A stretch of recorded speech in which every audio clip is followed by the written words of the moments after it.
episode of Video Game Logic. Today's show was recorded on February the 5th, 2019. I'm your host, Gaming Psychologist, and with me, as always, someone who doesn't feel very vampiric. Caffeine Rage. On today's show, we will of course be discussing the games that we played. We're going to be talking about our slightly late January Game Club, which was Vampire the Masquerade Bloodlines. We'll be revealing our next Game Club game for February. EA turns in a Bummer Fiscal Report. Quote, "We're disappointed in our underperformance," end quote. Fallout 76 fans are in full revolt following Bethesda's latest patch. Ubisoft is sorry for offensive Division 2 marketing email flaunting a real government shutdown. And we will be having a weekly discovery queue. Timestamps will be in the show notes following their respective topics. Hello, Rage. Hello. How are you today? A lot better now that I could uninstall Vampire the Masquerade. Spoilers for the Game Club, although, I mean, my opening was also spoilery. And several of the people in the community know how you felt. So I guess this is really only a surprise to people who don't participate much on Discord. Or have never heard me talk about a Game Club because, you know, my views of things. True. Or also someone who's completely brand new to the show and has been drawn to this episode potentially because they are a fan of Vampire the Masquerade Bloodlines. If so, well, I'm not sorry. It's okay. This is one of the game clubs where one of only two game clubs where our views are pretty much the opposite. So major spoilers for, like, I don't know, 45 or 50 minutes from now when we get to it. Also, just in case somebody notices, which I think you will, but I don't know. I always hear people talk about, I apologize for the audio quality in the podcast this week. And sometimes I'm like, I don't know. I can't hear what you're talking about. But my normal mic, my regular recording mic, there's something wrong with the cable. It uses a USB cable, and it's, I don't know, dying or gone bad or something, and it was producing this odd ticking, staticky sound. So I have swapped back to my old recording mic, which I kept just in case I ever needed it, and I needed it, but it is a lower quality mic, so I do apologize for any quality issues you hear from me this week. I will do my best in post to take care of it. But, I mean, the quality difference, at least in my ears, is night and day between the two mics. So, just because I've gotten so used to hearing my voice with the other one, when I was doing testing, I was like, oh. But this is definitely better than the mic I was using for game night last night, so. You're not trying to send a Morse code message in your audio? No, and also the headset mic I swapped over to, because I couldn't find this mic last night. I found it today. It was where I thought it was, in the storage box. And I was about to say, wait, you found it? Yeah, it was in a storage box in my wife's office, but I didn't want to go in there last night and dig around for it, because if I accidentally woke up my wife or my kid, there would be hell to pay. So I just was like, I'll leave it. I found a headset mic. It'll be good enough. We'll figure it out. So, yay, adventures with AV equipment. Granted, I don't have a fancy setup or anything. Well, Just considering you have is... a microphone that has a USB plug, I think it's rather apparent. You have to admit, though, for what that mic is, it's pretty good. Mm-hmm. But see, that's the thing. I mean, I can't don't really want say much on that because my microphone also is USB, but it's decent enough.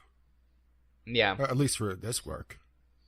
If I was doing some sort of professionally produced something, I would go, with everything. Get a soundboard and a DAC and, If you're doing a professionally voice acting, I would question the director. This year I intend to do some test recordings for audiobooks. I'd love to actually narrate things.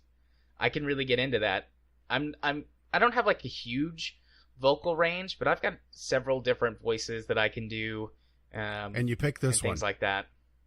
Well, this is my normal voice, and I'm lazy when it comes to doing things for the show, so I'm not going to do any of my other voices. Only the best for you guys, right? Oh, yeah.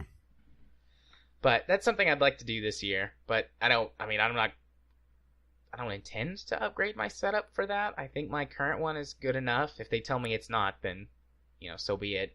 I'll get some soundproofing and an even higher quality mic. But, yeah. I did a lot of research before I picked that one up. Looking for, a good, well, you could always but less expensive. If you wish to get some practice in without, getting paid for it, you can always go to Project Gutenberg. Yeah. Didn't even think of that. I could do that, though. Thanks. Make a note of that. But my grandmother-in-law, so Katie's grandmother, did it for a while. She recorded audiobooks. And, she has a sweet grandma voice. So she did like a lot of children's books and stuff. But I was like, if she can do it, surely I can do it. So, just a little thing I want to try and do this year. But, anyways, there were a couple of good segue opportunities several minutes ago, but now that we've ventured into audiobook territory, Rach, why don't you tell me about the games you played this week? What, you didn't plan a good segue? Nah. Well, I guess it just didn't click then. See, I see what you're doing there, because I know what your game is, but I'm choosing to ignore it. This one didn't, fly past me. Unlike many of my comments and references. Well, you reference things that I'm not familiar with.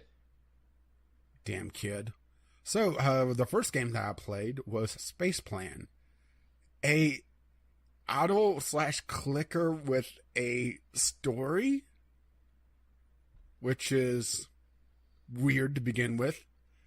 And they say that Spaceplan on the store page is an experimental piece of interactive of interaction based on a partly on a total misunderstanding of Stephen Hawking's A Brief History of Time. Yep. Which, okay, I can see that. I never actually read the entire thing. I actually own a copy of it.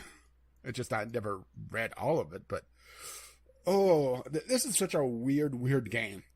All centered around potatoes for some reason. I guess someone really enjoyed potatoes from Portal 2, huh? Yep. So you wake up in a spaceship, and the only thing there is the AI that's been severely damaged, and the only thing that it knows how to do is everything based around potatoes. Because, of course, right? Mm-hmm. So you eventually get to Earth, and you found that all life has been wiped out.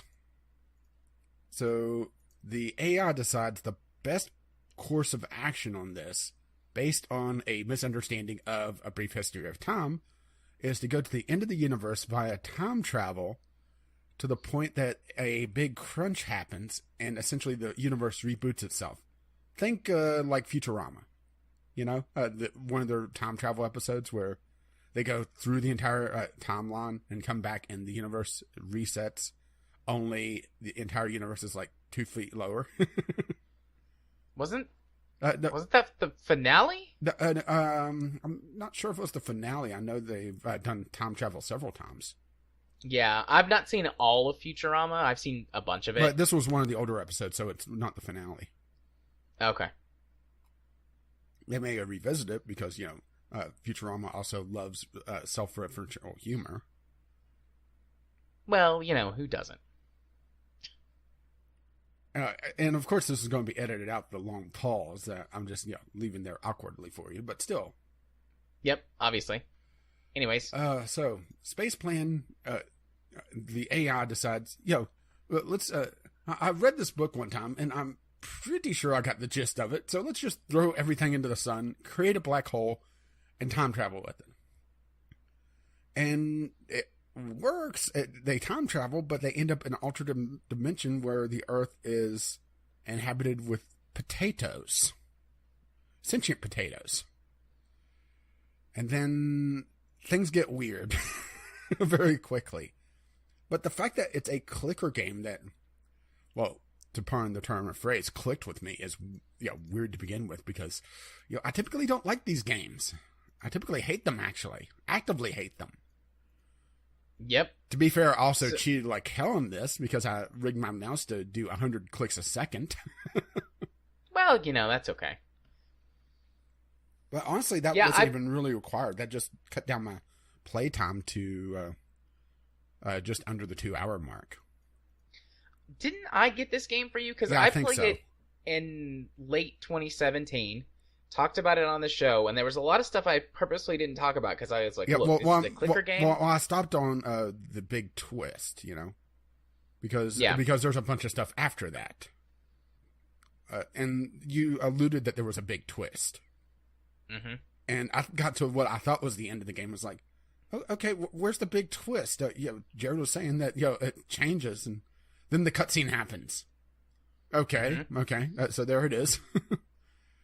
And then the shift in gameplay. Mm-hmm. I mean, it's still a clicker, but, it changes a few things up. Yeah, to almost a shooter. Yeah, sort of. It just... It makes me wish it was longer, but then again, I also cheated like hell, so, I probably knocked a good hour of gameplay off of it. Or I should say sitting around waiting, because towards the end of the first half, I was pretty much just sitting here holding down the macro button, watching a movie. Because it had some definite padding on it. Because it's a clicker game, right? Yeah. So... then, we'll kind of talk around it. We won't spoil it, but what did you think of the very ending of the game? It definitely, there's a couple of illusions that you could draw from it. And I can't say, exactly what. But, you could draw a couple conclusions from it. And I like that they left it kind of open to interpretation. Right. So, actually, why don't we do this? I do want to talk about this for a minute and just pick your brain and see what you think. At this point, listener, I'm going to cut out whatever it is that we talk about for spoilsies, and put it after the outro song. So if you've played the game, or if you just don't care and you want to hear about it, you can hear our spoiler discussion there. And we'll cut back in a minute to either when we're being non-spoilery or when we move on to the next game. So I'll drop back out of spoilers now. Just because before we move on to a different game, I do want to say, I do get into a lot of weird, silly, ridiculous games, but every once in a while, when you dive into stuff like that, you find something like this that is really interesting and different and, dare I say, unique. And I wholeheartedly recommend it to anybody. And the fact that you're someone who doesn't like this type of game is going, actually, it was quite good. Just, to summarize, I did good. I feel like I did good on this one. I've got a real big smile on my face. Yeah, congratulations. You're the broken clock this week. That's fine. I can live with that. I'll be back to all my weird bullshit anime whatever games next week. And many weeks to come. Yeah, but it was actually... the fact that I enjoyed it, I think, is the biggest testimonial possible. Yeah. Because I'm going to rip apart a game a little bit later. Yep. You're a very harsh critic sometimes. You're a cruel mistress. Speaking of harsh critics, how about your streaming quality? Yeah, that was not my fault. Aside from the audio problems, which kind of was, which I've already talked about, everything on my end was saying that there were no problems. So unless OBS and Mixer were lying to me about what my upload was, that was not my fault. So we had our first community game in quite a while, and did the Jackbox Party Pack. And this was the second time I played it, because the first time was with Ghost Shark. Yeah, I think it was Friday, wasn't it? Yeah. And we did, you don't know Jack, the actual quiz portion, and Last Water, which is essentially a true-false for various statements. Mm-hmm. And so it's more trivia, mm-hmm. but it's just simple true-false. Yeah, but honestly, since it's true-false, you could coin flip a lot of it. Yeah, and then we also played Fibbage. We did that Friday night as well. Yeah, that's true.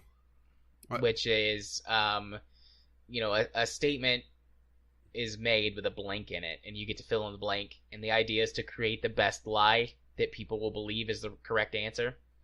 And you get more points the more people choose your lie over the other lies or the actual correct answer, which shows up.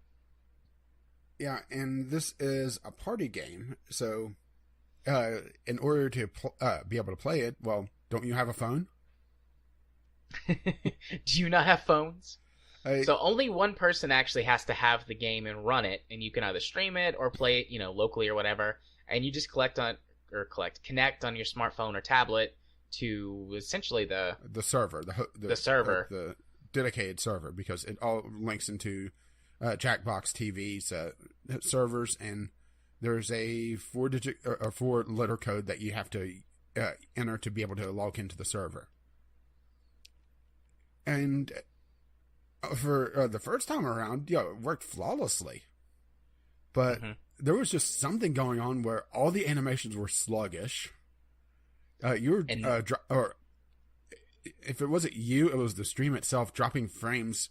At one point, I was dropping more frames than I was getting, to the point that I actually went and did a network test to see, is it me? Yeah, everyone was... I think it was either Mixer or, depending on which sort of server you were connecting to via Mixer, which I guess would be their fault too, because everyone was connecting through different districts, Mixer server, or different districts, because Cube was not having very many problems. I mean, he was noticing some dropped frames, but he was saying it was all right. You were having some problems, and Jim's was a disaster, and Jim is all the way in California. So, yeah, Ghost didn't say he was going. He was in silent running because he had his kids last night, so he was just playing and sitting on Discord. Sitting there brooding. Yeah, to type in text chat. Yeah, at one point after one game, I lost 4,000, 5,000 frames. Yeah.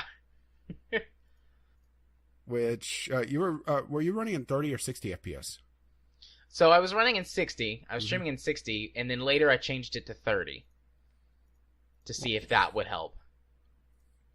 Well, still, that dropping that many frames is over a minute and a third. Of just drop frames. I mean, that's absurd, right? Yeah, that's really bad. Now, there weren't dropped... I think it had to do because Mixer has got a low latency mode. Yeah. I forget what they call it. But it's only around a second of stream delay, which makes, Jackbox pretty playable because, Yeah, it's technically playable in Twitch, but it's not nearly as so as Mixer. But, yeah, going to low latency mode, that's when I was dropping frames like crazy. If I left low latency mode, it was fine. Yeah. So... But unfortunately, it introduces so much, delay that it's unplayable. Yeah, it's between 7 and 10 seconds of delay, which is more time, for most of the game modes than you have to really participate. In fact, it might be all of the game modes. I think Fibbage is the only one that has a long period of time. Whenever you're trying to come up with your lie, it gives you I think 15 seconds or so. Yeah. So. Overall, though, on Jackbox, I'll say that it's fun for the first few times, but damn, does that have a short shelf life on it? Yeah. I was surprised at how short it was because, at least on Fibbage and Lost Water, you have different categories, or the questions come up at pretty regular intervals from different categories. And on just 2 different play sessions, each one, 4 or 5 rounds, we were seeing a lot of repeat questions and a lot of repeat categories, which doesn't tell me that there's a lot of a pool there. And it doesn't seem like they have different questions for the different categories, at least in Fibbage. Yeah. I'm not sure about Licewater, no, but Licewater Fibbage definitely has. Seeing some repeats as well. Yeah, but Fibbage, whatever the category is just tied to one single question. Which is ridiculous. For You Don't Know Jack, I mean, we only played that Friday night. Yeah, but that has different episodes. Yeah. But that's essentially the main mode, Yeah. What are the ones we didn't play? Drawful, and there was one other one. There's 5 total. I can't remember what it is. But there were 2 modes we haven't played at all. So there's still some shelf replay life. value to it. And for You Don't Know Jack, I don't know how many episodes how large how many there are. Yeah. But honestly, You Don't Know Jack was the least fun. I mean, it's not bad, but Lie Swatter is really fast, and you get a lot of really silly as long things. as you're The not joke we streaming kept making. Haha. Your animations were just so sluggish. I don't know. But I don't know what that was, because on the locally it wasn't doing that, and on the capture for upload it wasn't doing that either. It was only when you watched it on the stream it had that stutter. So, but anyways, Fly Swatter goes by pretty quick, and there's a lot of things that basically the joke is, God, I hope that's true. Like something so ridiculous or stupid or silly. And then, because of fibbage, the players make up the lies. You get a huge variety of answers, at least. Yeah, but the problem is that the questions repeat, so you start to lose the ability to really be able to pull off a lie. Yeah. But, that has got, I think, that made it a little more fun, at least until we got through most, if not all, of the questions. So. Yeah, which is disappointing that the pool is that short, Yeah, well, there's, 5 of these at this point? Like 5 different... True. Jackbox party pack iterations or whatever. I mean, I guess the goal is to get you to get more of them so you can swap between them and have more content. I mean, the main reason that we have this is because it was given away for free on the Epic Store, which you don't have it because you don't actually have to have the game to connect and play. But myself and Ghost Shark and and I specifically am refusing to get it. Yeah, and that's fine. But that's the only reason that we even have it is because it was free. So I don't know. I'd probably pay a few bucks for it. $4 or $5 as just like a quick thing to have for when family or friends or whatever are over. The questions don't get too bad. I mean, they get a little bit raunchy and there's some swearing and stuff, but unless you have a mom like my mom, when it comes to that kind of stuff, it's not really too big of a deal. Like, I wouldn't be ashamed or embarrassed or worried about showing it to my in-laws or any of my friends or anything. Yeah, the party pack is a lot more expensive than I would have paid for it. How much is it? It's normally $25. Oh. Yeah. I feel like it's a good $5 in. I mean, even on sale right now, since we have the lunar sale on Steam, it's $12. I might could be convinced to go 10 because really only one person has to have it. True. But there's just not that much replay value, it seems. Maybe the later versions have got more more content or increased replayability. But wow, yeah, the 5th version is $30. Damn, right? Yeah. Trying to see if it says how many modes there are. Invent something. Oh, that's the picture. I don't know. Whatever. It looks like there's too much time on it. People saying that it crashes like crazy. Sweet. When I say sweet, I mean not sweet. It does make me wonder if there's a market here for more streamer-focused multiplayer games. As in, the streamer's the only one that has to have it. Yeah. The problem with that is that, well, for one, you're banking on, getting a big streamer to show up with it because, unless you're paying them, there's not always the promise of that happening.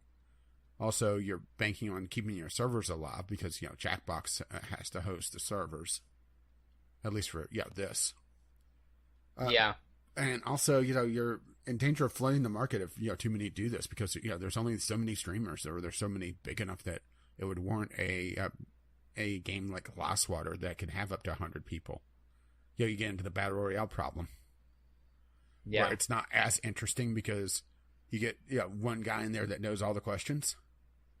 Yeah, that happened to us. We got a random person who was watching the stream and joined in on Licewater, and he knew all of the answers.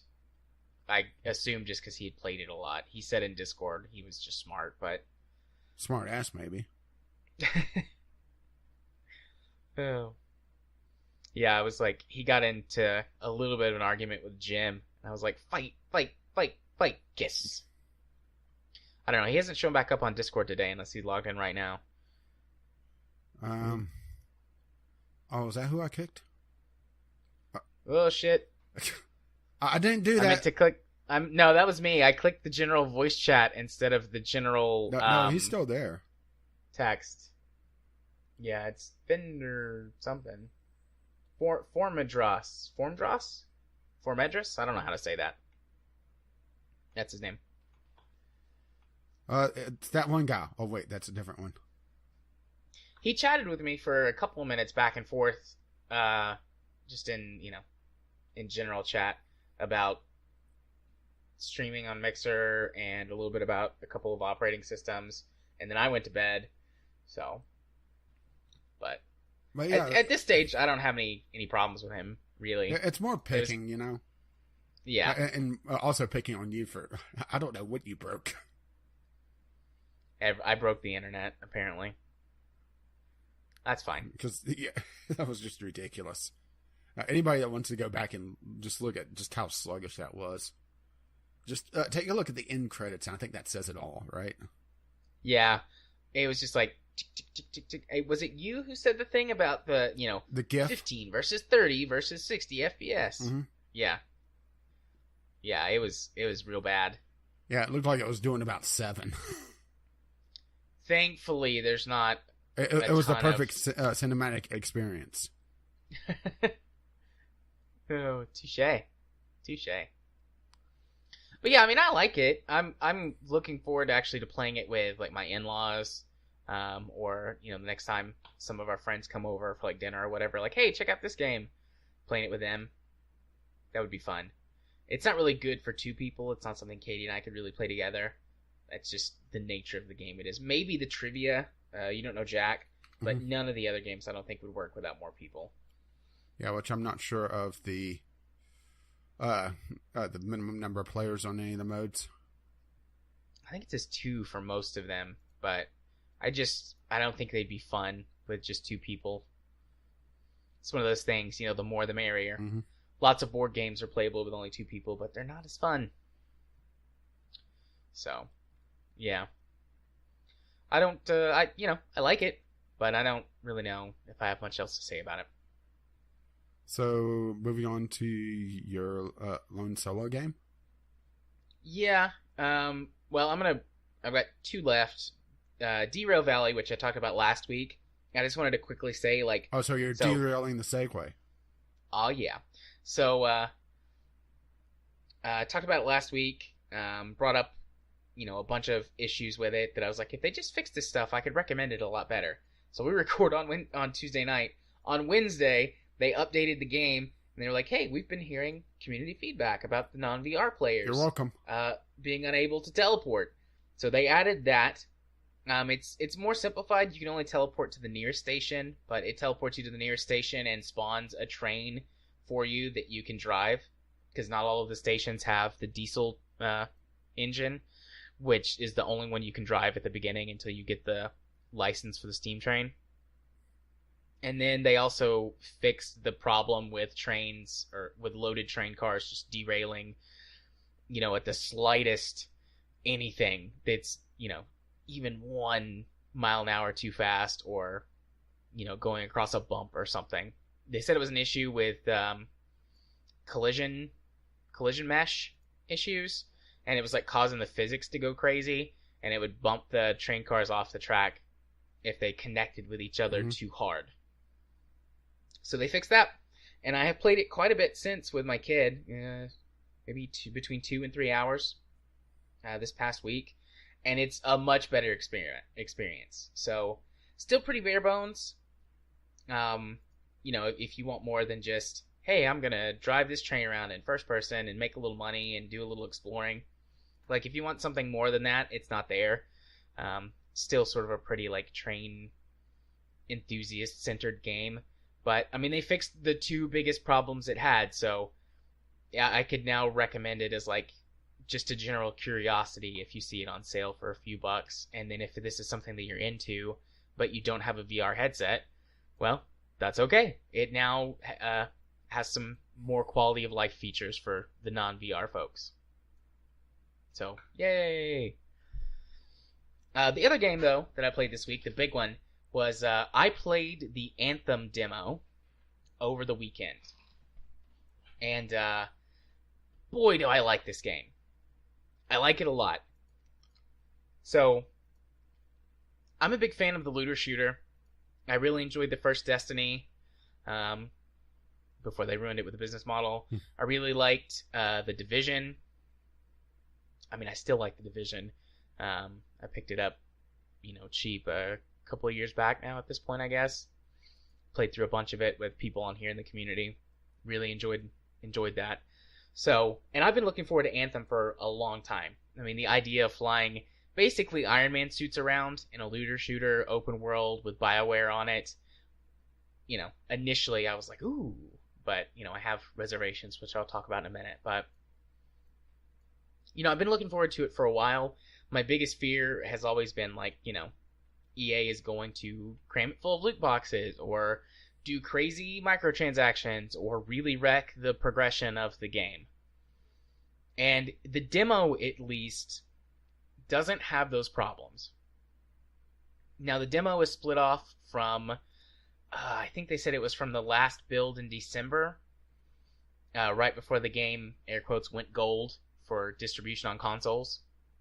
So they have said that they have made changes to it, fixed bugs, and adjusted the game balance, which the game balance in the demo I thought was pretty good. Well, at least they're not calling it a beta, right? Yeah, I was very happy they didn't call it a beta.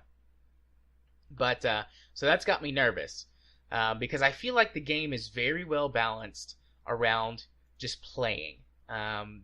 There's definitely going to be microtransactions. There is a premium currency. They have stated that the microtransactions are going to be for cosmetic only stuff, which, depending on how you feel about that. But for the demo portion, it also like depends earning on the how premium, much you actually trust them to keep that promise. Yeah, I don't trust them as far as I can throw them. But, the legs. I really hope I'm wrong, basically, on this. But, the amount of currency that you got was, it felt, like it wasn't too grindy. I'm sure there would be items in there that they haven't released yet that would be more grindy, but for getting all of the general equipment, the currency acquisition felt pretty well balanced. The actual leveling up of your character felt balanced properly. Okay, well, it's funny you mentioned that, because I just happened to go over to Reddit because I figured I wasn't going to have anything to contribute to this, so I started looking at politics, but I clicked on r/games and Polygon, Anthem, 19 changes from the demo to the live game. Okay. So let's see. Voice chat with strangers on by default. That was off by default in the demo. Squad location status will be easy to find. Just turn off. It was easy to find in the demo? Let's see. There's a squad widget at launch. So it looks like some sort of mobile app, maybe. Okay, don't care. Walking around Fort Taurus will be faster. Yes, I was about to bitch about that so hardcore. You walk so slow. Let's see. Frame rate will be fixed on consoles. At a blazing 30 FPS. Oh, they said it was going to be 60 on One X and PS4 Pro. Well, they Did just said... reel that back? Well, this is responding to different tweets. So, random guy says, will the frame rate be fixed on consoles? And Ben Irving, who is, I'm just double checking, lead producer of Anthem, so, someone that might be in the know, says yes at 30. Yes at launch 30. And doesn't give any caveats to the Pro, so no. Let's see. Sucks to be them. Let's see. Promote to leader will be available for squads. So, yeah. Inscriptions will display correctly rather than at 1%, or sorry, at 0%. No idea what that is. I'm not sure I know what that is either. Premier and detonator abilities will be more clear. I mean, that was pretty clear. It would tell you if you had a possible detonation. So those work like the Mass Effect combos, where that you get two effects that can create like a big explosion or another effect. And I mean, it tells you on all the weapons what the detonation combos are, and it'll, like, whenever you would hover your cursor over an enemy, if you had an ability that could detonate, it would say, like, the ability would light up on your HUD, and it would say detonate if you used it. So I don't know how they could make that any clearer, but Peasants. okay. It will be easier to see underwater. It'll be brighter, essentially. Let's see. Okay. Inscriptions will be for the correct javelin each time. So, loot. I guess. No, Inscriptions. it looks like it's fixing a bug where it's showing the wrong thing. Oh, okay. Let's see. One of the new javelins will be unlocked after the game's tutorial. Okay, so there's 4 possible javelins. It gave you the Ranger, which is like the default sort of jack of all trades one, and then you unlocked a second one in the demo. Yeah, let's see. So we are stuck with the Ranger until we level up the full game. So you get the Ranger +1. Not sure if you get a choice or what. It let you choose between the other 3. So it sounds like it's demo, pretty much the same then. Weapon and ability balance has changed. Which, there's a bad one for you, huh? Yeah, I mean, that, depending on how they do it, they just say some changes are were made, but it's not final balance. I mean, that one's hard to say. Most of the balance that I'm talking about is like progression and things like that. The thing with looter shooters is that you're always going to kind of be balancing like what's OP and what's not, and whose supers do whatever. Well, and that's something that might be frustrating, but talking about the looter shooter. Crafting items and materials won't be purchasable for real money. Which, if they did, that's a dead game. What, made those materials purchasable? Yeah. Because, it's just the whales would be able to do everything, and they would bounce around, the whales be able to just, buy everything. Yes. There's no PvP, so I'm not sure exactly. Like, I'm not trying to say you're wrong. Well, I'm just not sure how that would work. The grind. Yeah. They would bounce around trying to maximize the grind, because is it inherent that they'll bounce around, well, if you just buy, spend $5 instead, no, but we're talking about EA and the AAA gaming industry as a whole. So, of course it'll be balanced around it. Just look at, the last Shadow of Mordor game. They actually had to rebalance the entire last act when they removed the microtransactions. Yeah. So, is that all of them, or is there more? No, there's still more. Okay. Let's see. Game performance will be improved. Likely, and the game performance was okay. Likely not much for next weekend, but there's things in the main game that's improved. Yeah, I mean, the game performance was okay. I mean, my GPU was definitely a bottleneck. I mean, the RX 480 is not like a terrible card, but it's 2 years on from its release, and it was a budget card at release. But, I mean, turning off sort of the usual, like, turn down post-processing, turn off motion blur, reduce VSync, which I know is more CPU bound than GPU bound, but, turn down those things. Somewhere around between medium and high settings, I was averaging 60 just about everywhere. There were a few places in Tarsus where, Fort Tarsus, where like crazy lighting effects would sometimes just like wreck my frame rate for a minute. But the general gameplay, I had a steady 60, no problem. Let's see. Players won't be able to hold on to echoes indefinitely. Echoes are these consumable items you can create with the crafting materials. They give you squad bonuses and things like that when you go out either on missions or just to explore the open world. I didn't use any of them. I didn't do very much like gathering and crafting. Like I messed with the system for a hot minute just to check it out. So I'm not 100% sure how that works anyways. Let's see. Screen size could be adjusted. This is more of a console thing. My screen is too big for the TV is going to be... why do people type like this? Is there going to be a setting to fix that on release? So essentially trying to shrink down the display. So, yeah. Let's see. The launch bay will be a new social hub. Yeah, they talked about that. Basically, when you're in Fort Tarsis, you're by yourself, because the story portion, the BioWare story choices and things can't really affect the open world. So Tarsis is kind of with that cordoned off from everything. But they have a social area where you can meet up in your suit, in your javelin, and check out your friends' cool stuff and chat that way. Let's see. All cosmetics will be earnable with in-game currency, but they don't say how long. They just say nothing will be locked behind microtransactions. Okay. So let me talk a minute about the cosmetic system since you brought that up. It goes with the color palette is as impressive, if not more impressive, than Warframe. It's got something like 200 preset colors. You can, create custom colors with a color wheel or, entering RGB values and stuff like that. You can store up to 100 custom colors, and then you have 200 preset colors. Plus, there are 16 different finishes for your suit. And then there are multiple different material types. I think there's 12 material types that the finishes each look different on. And then also there are different paint schemes. I assume the different paint schemes are probably going to be microtransaction or behind the premium currency. If they weren't. They weren't in the demo, but I would be really surprised if that wasn't behind the premium currency. But none of the color stuff showed up in the... Because they had this stuff separated between like the default and then the cosmetic items that were purchasable for the premium currency, and none of the colors or armor finishes or anything were behind that.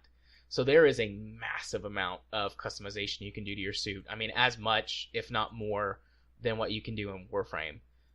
The suits, both of the suits that I had... Which is impressive because Warframe is one of the more in-depth customization things. It's just, there's a lot of microtransactions, but then again, on Warframe side of things, it's locked behind a premium currency as well, but the premium currency is tradable. There's some that's real money only at this point, but not a lot, but that is expanding, so yeah, that is a little troubling on the Warframe front, but that's usually also player-submitted stuff. Yeah. So that's a revenue share. So, yeah, I just wanted to bring that up since you had brought it up. Continue. Let's see. Enemies shouldn't evaporate anymore. They're making it so that enemies just don't disappear. I mean, that didn't seem like too much of a problem. That's pretty standard video game stuff to video kill game an enemy even? and they... Yeah. Ding! You kill an enemy, they disappear or evaporate or, burn up or whatever. I mean, that's fine, I guess, but I didn't really even notice that just because that's what video games do. Let's see.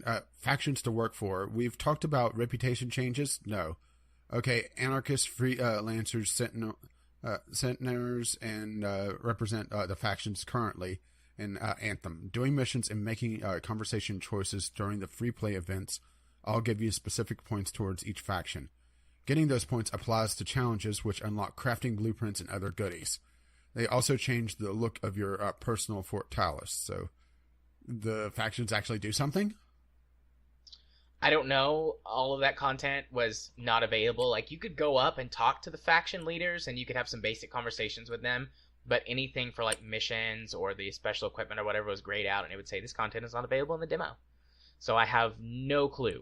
My best guess is that it's going to work something like the other looter-shooter type games, like Destiny or whatever, and you can get special gear from them and be sent on special like dailies essentially. Yeah, that's basically how it works in Warframe. You equip a cosmetic that as you grind experience, it converts a certain amount of experience. I'm not sure if it takes it from the pool. I don't think it does. And converts it to a faction reputation currency. And as you level up the faction, you have to essentially max it out on each rank and then sacrifice an item, usually a fairly decent item, as well as some of the non-premium currency to level up to the higher rank to get better stuff unlocked, and also you get a free item from that rank. So it's worthwhile to do, but also an interesting thing on Warframe's front that I'm not sure if they'll do it on this, probably not, is that the factions actively work against one another. So as you level up, let's say faction A, well, they have an ally that you get half a rep for. So faction B, if you get 20 rep, faction B will get 10. But on the flip side of things, faction 1, which is opposed to faction A, you lose rep with. So eventually you become enemies with someone. And once you drop to a certain point of being hated by them, they'll actually send death squads after you to invade your missions, which is a system I really like. I don't know if that will play out, but it's very clear from the story content that was available in the demo that the Freelancer faction, which is the faction that you're a part of, is not very popular. There are a lot of people that hate you for one reason or another, so I don't know if that will be possible, but there is a chance based on how they've set up the story content that they've revealed so far, so who knows? But yeah, that's all of them. Okay, so that's covered just about everything. The two parts that I do want to talk about briefly. The first is the story. It was just a snippet, what do they call them? Vertical slices or whatever. Yeah, which I hate that term because, that's, you never know if that vertical slice is actually in the actual game. See, that one Alien game, right? Colonial Marines. Yeah. But you had 4 story missions that covered sort of, I guess, an arc or character arc or something. And the writing is good. The voice acting is good. I recognized some of the voice actors from other BioWare titles, particularly Mass Effect, and what's the one with the dragon? Dragon Age. Particularly Mass Effect and Dragon Age, the more recent games in those series. Just I recognize some of the voices. But within the 90 minutes or so it took me to do those missions, a character I knew nothing about and was kind of dropped in the middle of their story, because the character that you're interacting with is obviously an important side character, based on what you're doing for him and sort of the little arc that you go through. And, within that time frame, I went from not knowing who this guy was to actually caring about him and wanting to help fix what had happened to him. Which, I'm not going to spoil at this point in case anybody, is really interested and wants to check it out. But you can see the writing influence from them. Unfortunately, the true BioWare RPG choose your own adventure type play thing is definitely not going to shine very much. All of the choices are binary, be they dialogue choices or actual decisions you're making about something. Yes or no, am I nice to this person, am I mean to this person, whatever. And there is some stuff you could do with that, obviously, and I've seen them do it in other games, with more minor characters. But it sucks that we're not going to get a full BioWare experience, which I didn't expect that going in. That was never very high on my expectations. I'm actually pretty impressed with what I've seen so far, with what they were able to do with the limitations imposed upon them by this type of game. But it's definitely not going to be a Mass Effect or a Dragon Age or whatever level of experience. Which, depending on the person with the recent Mass Effect, may be a good thing. Yeah. Couldn't help myself. No, that's fair. So, again, not a lot of it shown, but definitely BioWare's strengths still shine through in that aspect, and I really hope that the rest of the game can kind of live up to that, or, maintain that standard, I guess is a better way to say it. The final thing is the gameplay loop, which I started out saying, I really love the gameplay loop, but it feels different. It doesn't feel like any of these other types of, it's more ability-based from everything I've seen. Which some people are decrying because it takes away from the aspect of being a, looter shooter. But I like that. I like that aspect. In the games I've played before, I always focus on the abilities more than just the shooting and the looting, because that's what makes the game more, unique or more interesting to me. If you take those things away and you stay on the ground and just run around and punch people and shoot people, it feels like The Division. Which is not necessarily a bad thing. I liked the way that The Division played, but if that's all it was, it would not be exciting. But you throw in the abilities and the combos, the detonations, like, what there are in Mass Effect. You throw in the flight aspect of it and how good that loop can feel. Flying into a situation, using your abilities, doing maybe like a ground pound, throwing enemies off. Then depending on what your next ability is, maybe like a sort of a bubble shield to protect yourself.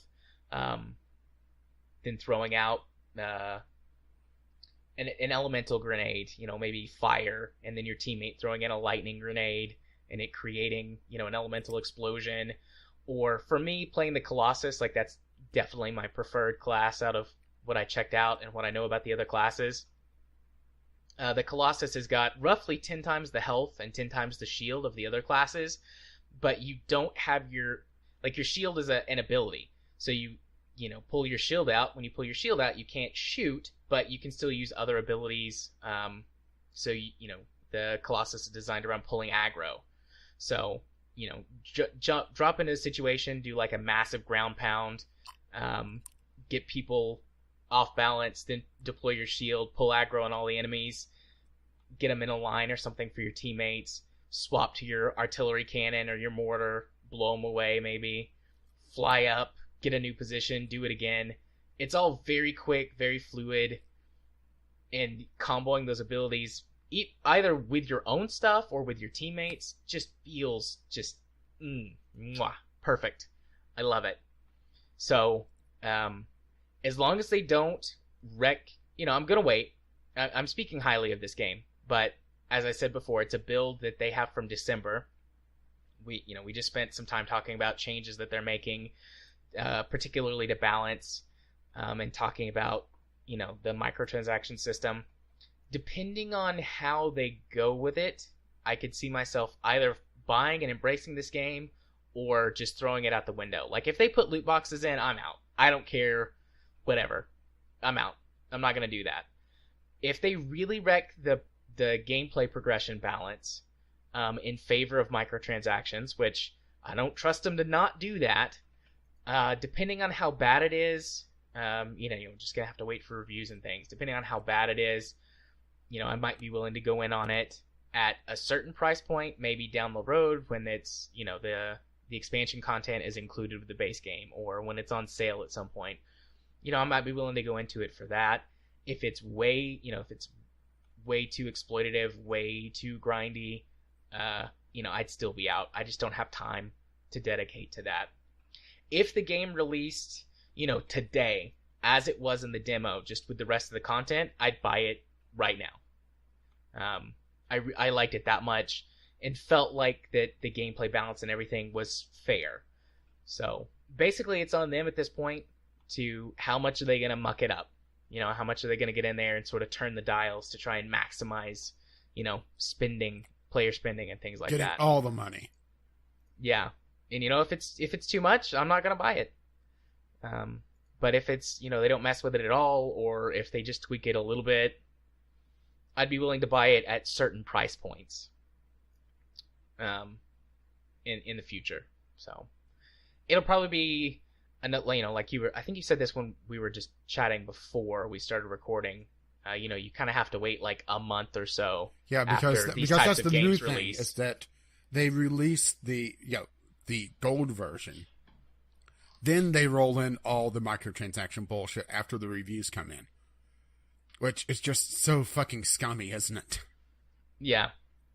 So, the game to like the general public, if you didn't pre-order any of their stupid special editions, is I don't know the exact date. I think it's in like 2 weeks. It's towards the end of February. The fact that EA Help tweeted out a flowchart or a table, it's just, right? Yeah. So if you didn't pre-order it at all, the different special editions basically give you different launch times. But if you didn't pre-order it at all, I think it's in like 3 weeks, 2 or 3 weeks, whenever the game, releases. So we'll yeah, see. which Jim Sterling actually talked about the whole, missing out syndrome. That yeah. which FOMO, is fear of missing right. out. Yeah. Yeah. So probably around this time in March, or around that time in March, like last week in March, I'll see where it's at and then make that decision. I would wait till April, just because of them waiting to see what after everybody's able to play it. Yeah. So yeah, that's Anthem, the Anthem demo. I really want it to work out, but I have no good faith that it will. Basically, is where I'm at on this. So prove me wrong, EA. Prove me wrong. So with that out of the way, yeah. Ready to? Do you need a quick break, or are you ready to move on? I think I'm ready to move on. Okie dokie. Unless you need to hit the elevator. No, I'm good. So we'll move on to the Gameclub game, Vampire the Masquerade Bloodlines. If this is your first time joining us for Gameclub, hello, welcome. What Gameclub is that Rage and I typically have very different types of games that we play. Oh boy, is that tastes in games. Is that not as apparent as this time around? Indeed. But yes, different taste in games, things that we like, dislike, and go for. Gameclub is a way for us to... Indeed. Sorry to cut in. But Gameclub is where we we pick a game, we both sit down and play through it, and then come together and talk about it. And we include the community as well. So up front, on this one, before we really get into it, we got a couple of community submissions. One of them was a rather long text letter from Ghost Shark, which, depending on exactly where it fits in, I'm going to record it and then put it in post. We have both read through it, and if something comes up that is related to it that we need to talk about, we'll bring it up. I might just lead with it, actually, and cut it in around here. Hey guys, it's your friend, the Slacker, sending in a written letter for a change because real life says screw you. There's no time for you to sit around and talk to yourself.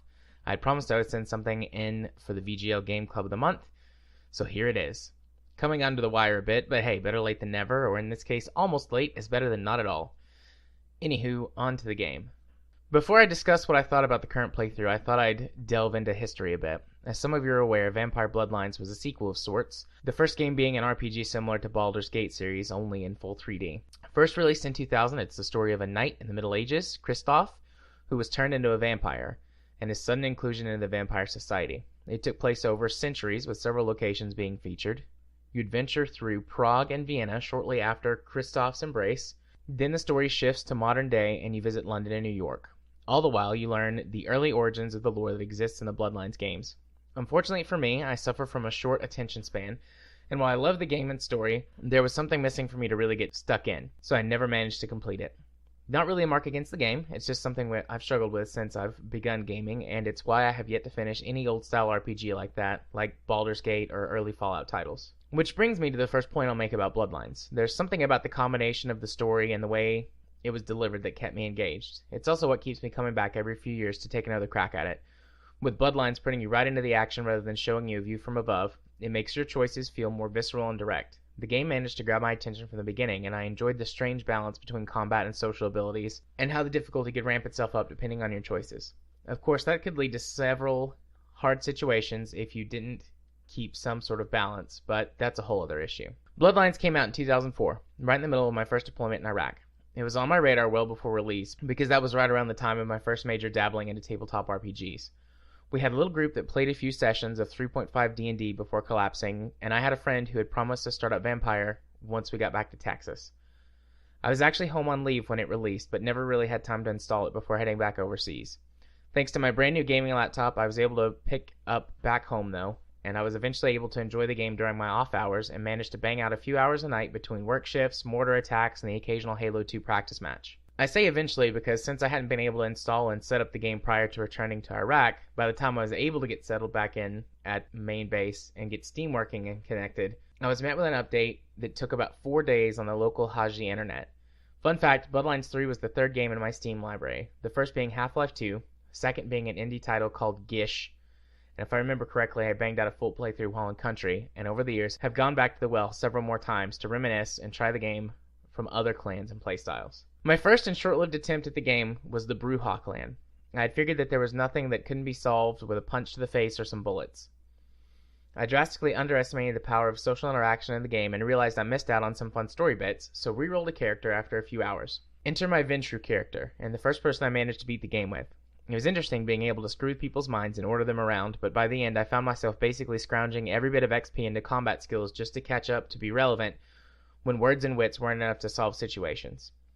Unfortunately, this was back in the early days of the game, and you really got a sense of where development was rushed or cut to finish other areas of the project on time. I've had several other playthroughs over the years, from a Toreador heartthrob to a Gangrel I imagined as an Edwards-Jacob hybrid, and yes, it was around the time of the Twilight craze. Get off my case. I tried the Nosferatu, but just wasn't really enjoying how you had to sneak around everywhere and be the monster of the night, so to speak. Without doubt, though, my favorite clan to play was the Malkavians. From the interesting dialogue options to the combat abilities, I was able to enjoy just about every interaction in the game. And the dialogue was full of funny or interesting quips with the occasional prophetic insight into events that would happen later in game. Plus the ability to take the easy route in conversation by using blood magic to give other people a little taste of crazy was fun too. And poor Heather. As a Malk, if you turn Heather, the troubled girl you first meet at the hospital in Santa Monica, into your ghoul, she becomes just as scrambled in the head as you. For this most recent playthrough for Gameclub, I made the promise that I would stream a playthrough of it during the month. I was pumped to get to play my Malk again and just have fun cheesing it up with craziness. Unfortunately, between real life and DOJ commitments, I wasn't really able to devote a lot of time to the game and so barely got to the downtown area. But when I did have time to get into it, I was having a blast. So I don't plan to stop just because the Game Club is over. I'll keep streaming this when I have time, because to me this is a case of a game living up to the nostalgia. Even though the game may not be perfect, what it tried to do was novel, and I can't think of any vampire-themed games that have had a lasting legacy that Bloodline has. While looking through information about the game as I was writing this, I saw that Paradox got the rights to the Bloodlines franchise in 2015, with their CEO stating that when the time is right, I guess a sequel will find its place to the market. To that I say, for a game old enough to be getting its learner's permit this year, I think the time is more than due for a successor to the title. Because it would be good for you guys to have the context of the letters going forward. Yeah, you like the little pause. Yeah. That's my quick editing cue to see, yes, here's where the thing goes. But anyways, put it in there. That way, you guys have its context going forward as well. And then we got sort of a summation from Cube about what his sort of overall takeaway was from the game, which I think will be better to bring up during the actual discussion itself, particularly when I'm talking about things. Yeah, because you're going to be talking about this mostly. Indeed. So, right off the top, very generally, Rage, did you like or not like this game? Well, I have to say that out of all the game clubs I've played so far, which has been all of them. Yes. Yes, indeed. I would say this is fighting for Dragon Commander as my least favorite. Skyrim is number 3 on that list, by the way, but that's only because you could throw enough mods at it to make it be decent. But right. Yeah, I'm a gameplay guy, all right? I'm not a fan of horror.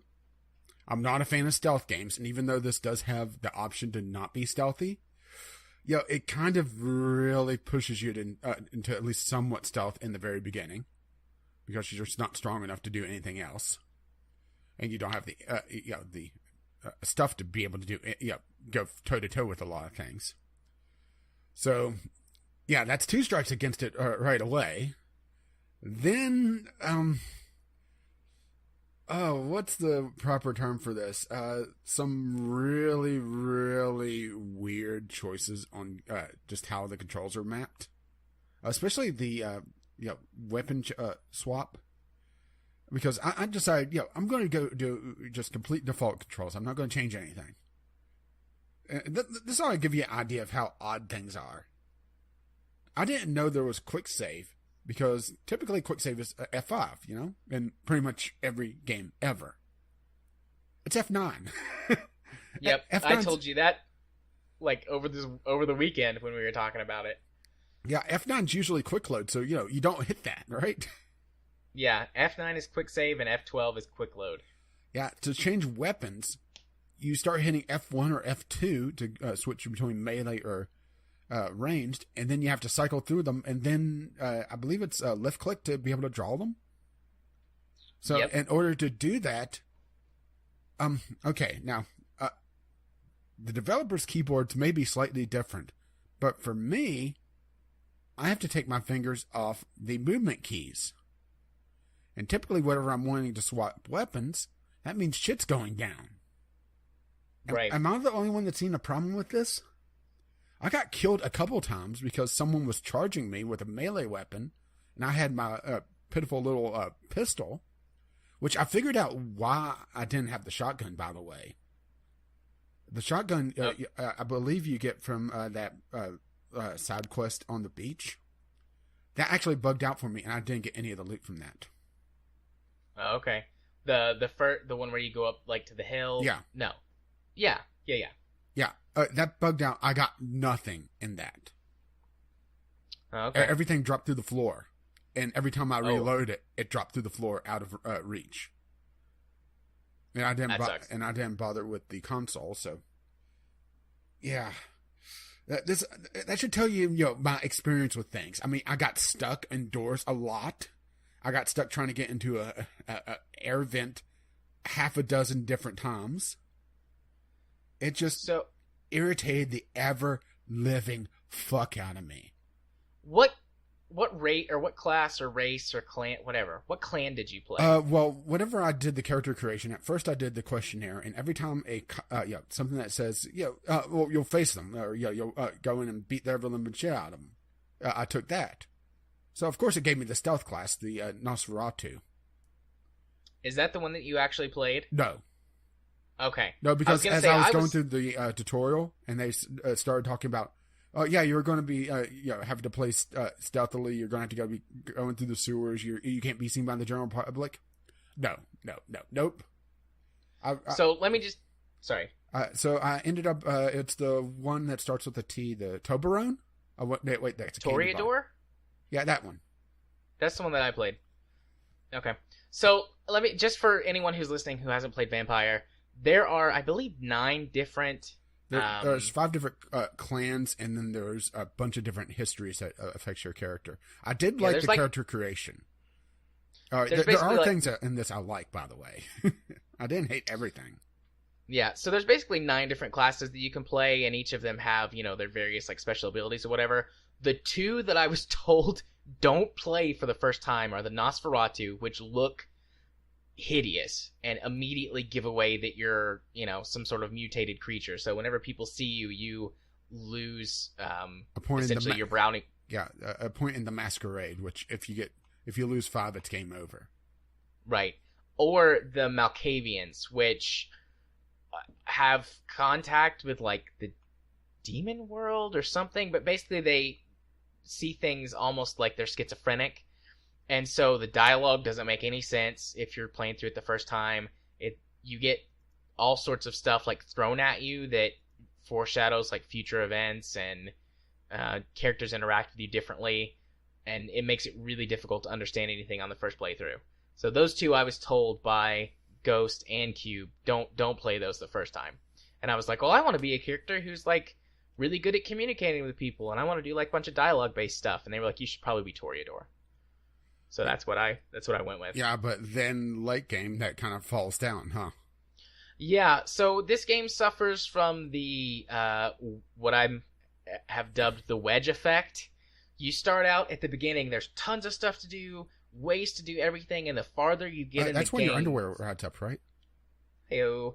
The farther you get in the game because of different developmental choices and then problems that they were facing and deadlines and stuff, the game narrows its focus to basically combat.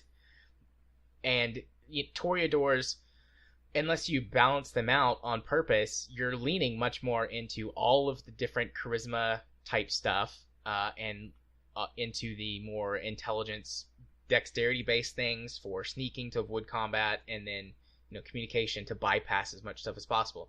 So you get to the end game if you haven't prepared for it, and you're horribly underpowered. Which I was... Excuse me. Sorry. Which I was by the time I got to Chinatown, which is the final area. But I was warned about it, so basically all the side quests I knocked out in Chinatown going towards the end game, and then the last couple of quests leading up to it, I was just all of my points into combat. So I balanced my character out. I think just barely by the time I got to the end. Which I have not finished it. I got way farther than you did. I put about 45 hours into it, but I spent a ton of time exploring everything, every nook and I cranny. only put about 5 or 6 in, and that was mostly me just getting frustrated. Yeah, and I explored as many side quests as I possibly could. I'm in the whole, I'm into the end game. I've got the sarcophagus, which I guess I'll talk about in the story in a little bit, and then I'm rescuing the scientist man who can open it, or who's supposed to be able to open it. And after that, there might be 1 or 2 other small things to do, but then I know it sort of branches off, and it's like, okay, you have to make your choices for what you're going to do for the end game, like which faction do you side with, and things like that. So, I'm right there at the end game, and I do intend to finish it. I thoroughly enjoyed this game. I agree with everything that you said about janky controls. Especially, and I could get past janky controls if I actually cared about the game, or if it wasn't in real time. Because one of my favorite games is Dwarf Fortress. The poster child for janky controls, but it's not real time, and it has an interest for me beyond, or I should say, it has an interest for me, just in general. Right. And I'm, we've said this time and time again, but, in case you're a new listener, I'm a story guy. If gameplay's good, I like it. Obviously, I just talked about how good the gameplay was in Anthem, and it made me want to buy the game. If gameplay is great, that's awesome. But I can put up with a lot of bullshit if I really get into the story. Yeah. And the story in this game... Yeah, and I could get past janky controls if the gameplay is good, but this... that and also the movement just is so weird. Define weird. It felt like everything was covered in ice. I did not feel that way at all. Either that, or I had roller skates on, because there was always this weird acceleration and stopping. I don't feel like I experienced that at all. But again, this could be one of those things where because you're more picky about that stuff, you noticed and I didn't. Yeah, it felt like the movement wasn't.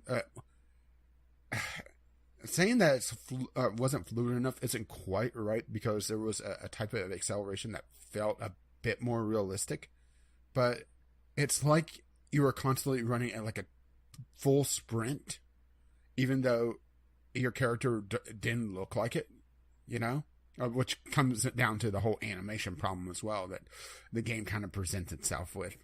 Especially, did you play a male character or a female character? Male character. Okay, I played female. I don't know if that would have anything to do with it. I do get what you're saying about full sprint. I mean, basically, it's full sprint, or you hold down shift and you walk very slowly. So I do get that. Yeah, but I didn't feel... but the thing is that you're not moving fast enough to warrant skidding to a stop over the course of 5 feet. When I go back and play it, I'm going to see if I notice that now. And that was something else that kind of took me out of it, because in some of the stealth sections, I actually overshot where I was trying to stop because I kind of skidded out around a corner, Scooby-Doo-ish almost, Yeah, I don't think I ever had that happen. I'm really thinking hard, and I don't recognize that as I'm just gonna have to pay attention when I go back and play it, and I'll report back. Yeah, this may be one of those things that I picked up because I'm a gameplay guy. Yeah. And I avoided combat so much. Oh, the combat is just horrible in this. I didn't think the combat was too terrible. I got into a routine that kind of worked for me. So you have different vampire powers that do different things. Yeah, which... is there anything in the game that says exactly what those different powers do, if you don't remember them? Yes. When you go to your character screen, you can hover over it, and it tells you in tooltips. Because I hovered over it, and I didn't get a tooltip. So maybe it was broken. You have to hover over the actual XP dots, not over the word. Oh, of course, of course. How dare I hover over the damn word? And it tells you based on the dots what it does, and then each dot tells you what it changes for the level up. But the Toreador's vampire abilities, one of them is called Celerity, which basically slows down time or changes your time perception, Matrix style. You move fast and everyone moves slow. So if I would get jumped in combat, or I was in a bad way, I'd pop Celerity and run, and the fact that they were moving slowly usually gave me enough time to hide and change weapons, which not obviously like that's not ideal. That's not perfect because of the wacky, weird control layout. But And also, I mean, that was kind of that, the loop I got into for combat. Yeah, well, also the fact that in order to change, unless you go into the hotkeys, which then you have to, remember those. The default way to change the different powers is the mouse wheel to scroll through them all. Which that didn't bother me all that much. I typically use mouse wheel to scroll through things unless it's just like tons of things. But you only have 4. You've got your 3 vampire powers. 5, isn't it? The heal and the buff. So yeah, 5. But okay, so blood heal and celerity were 1 and 2 basically, and those were the only 2 that I almost ever used. If I was going to use the buff, the only thing I used it for was to boost my lockpicking skill. Mm-hmm. And so I'm usually like, which I did like still. the fact that the stats made more of an impact on the individual skills outside of just them being flat combat stats. That's something I did like in the level up system, where if you instead of putting points into like hacking or lockpicking, you can put points in the stat that they are directly based around, and get more of a overall boost. And you also have the buff ability from the vampire abilities. But I was having trouble actually getting enough blood to power myself. It seemed like I never was able to find people to feed on. That's a problem in the beginning of the game. Which is fucking irritating. But pretty quickly you get access to the blood bank.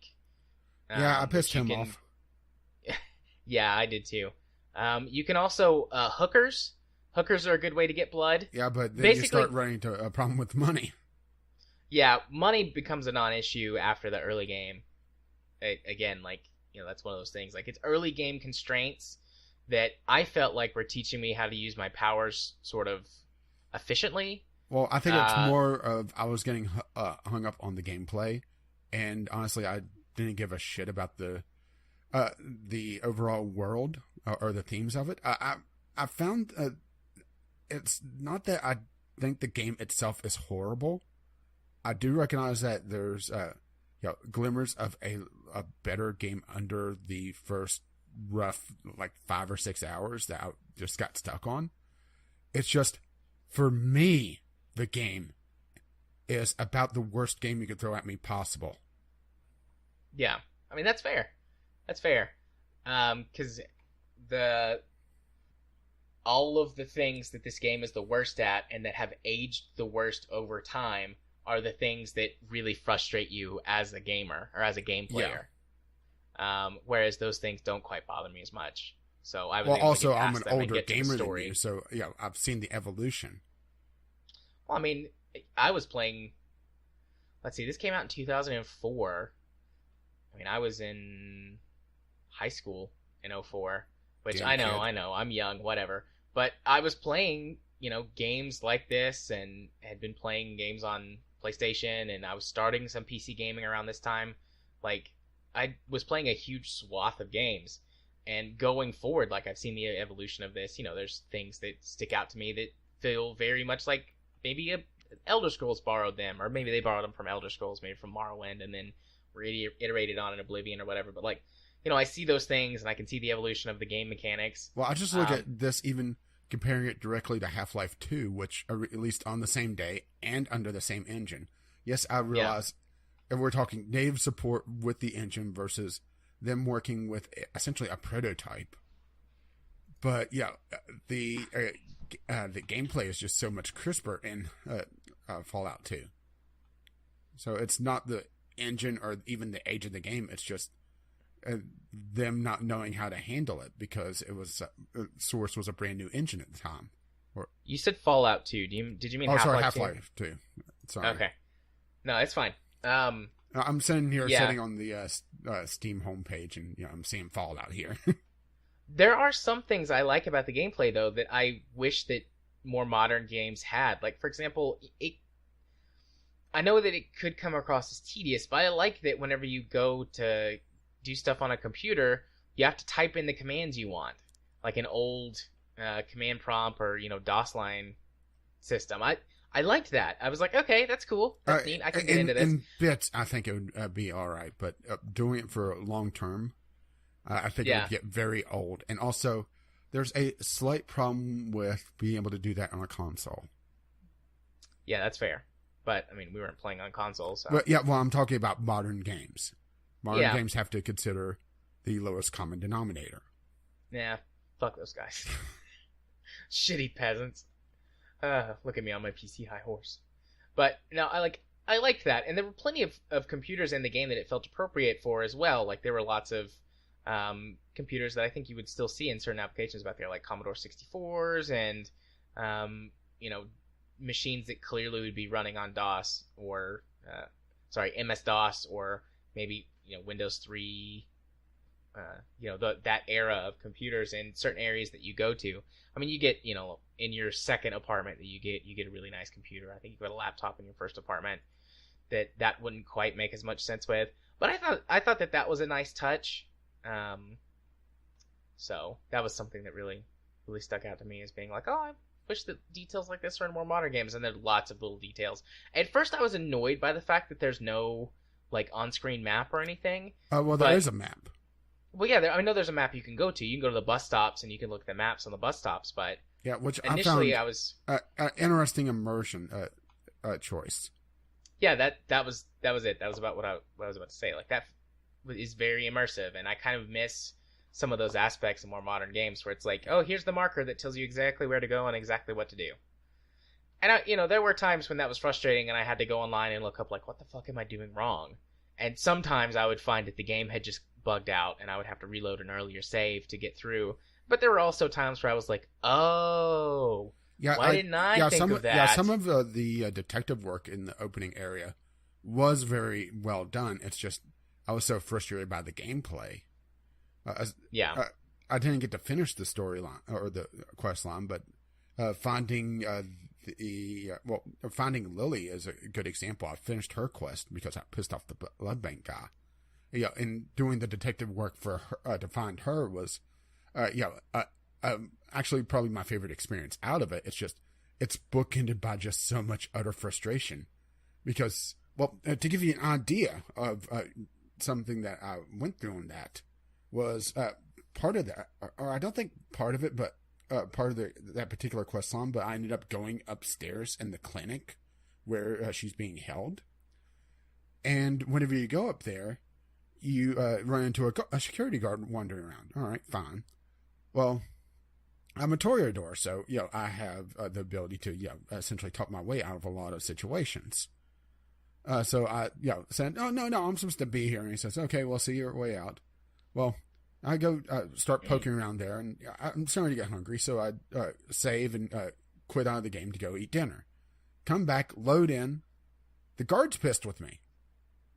Loading and saving and reloading the game clears that flag on that guard and turns him hostile. Yeah. And I ended up losing a fair amount of gameplay to that. And like I said, there's just so many things that just irritated the ever-living hell out of me. Some of them bugs, some of them conscious design decisions. Like I said before, I lost a good bit of loot that would have helped with another quest, because I ended up being essentially an unwinnable fight to finish off another quest, because the good gun I'm supposed to get in another quest dropped through the damn floor. And I didn't know the command at the time to do no clip, because I didn't even consider that. So yeah.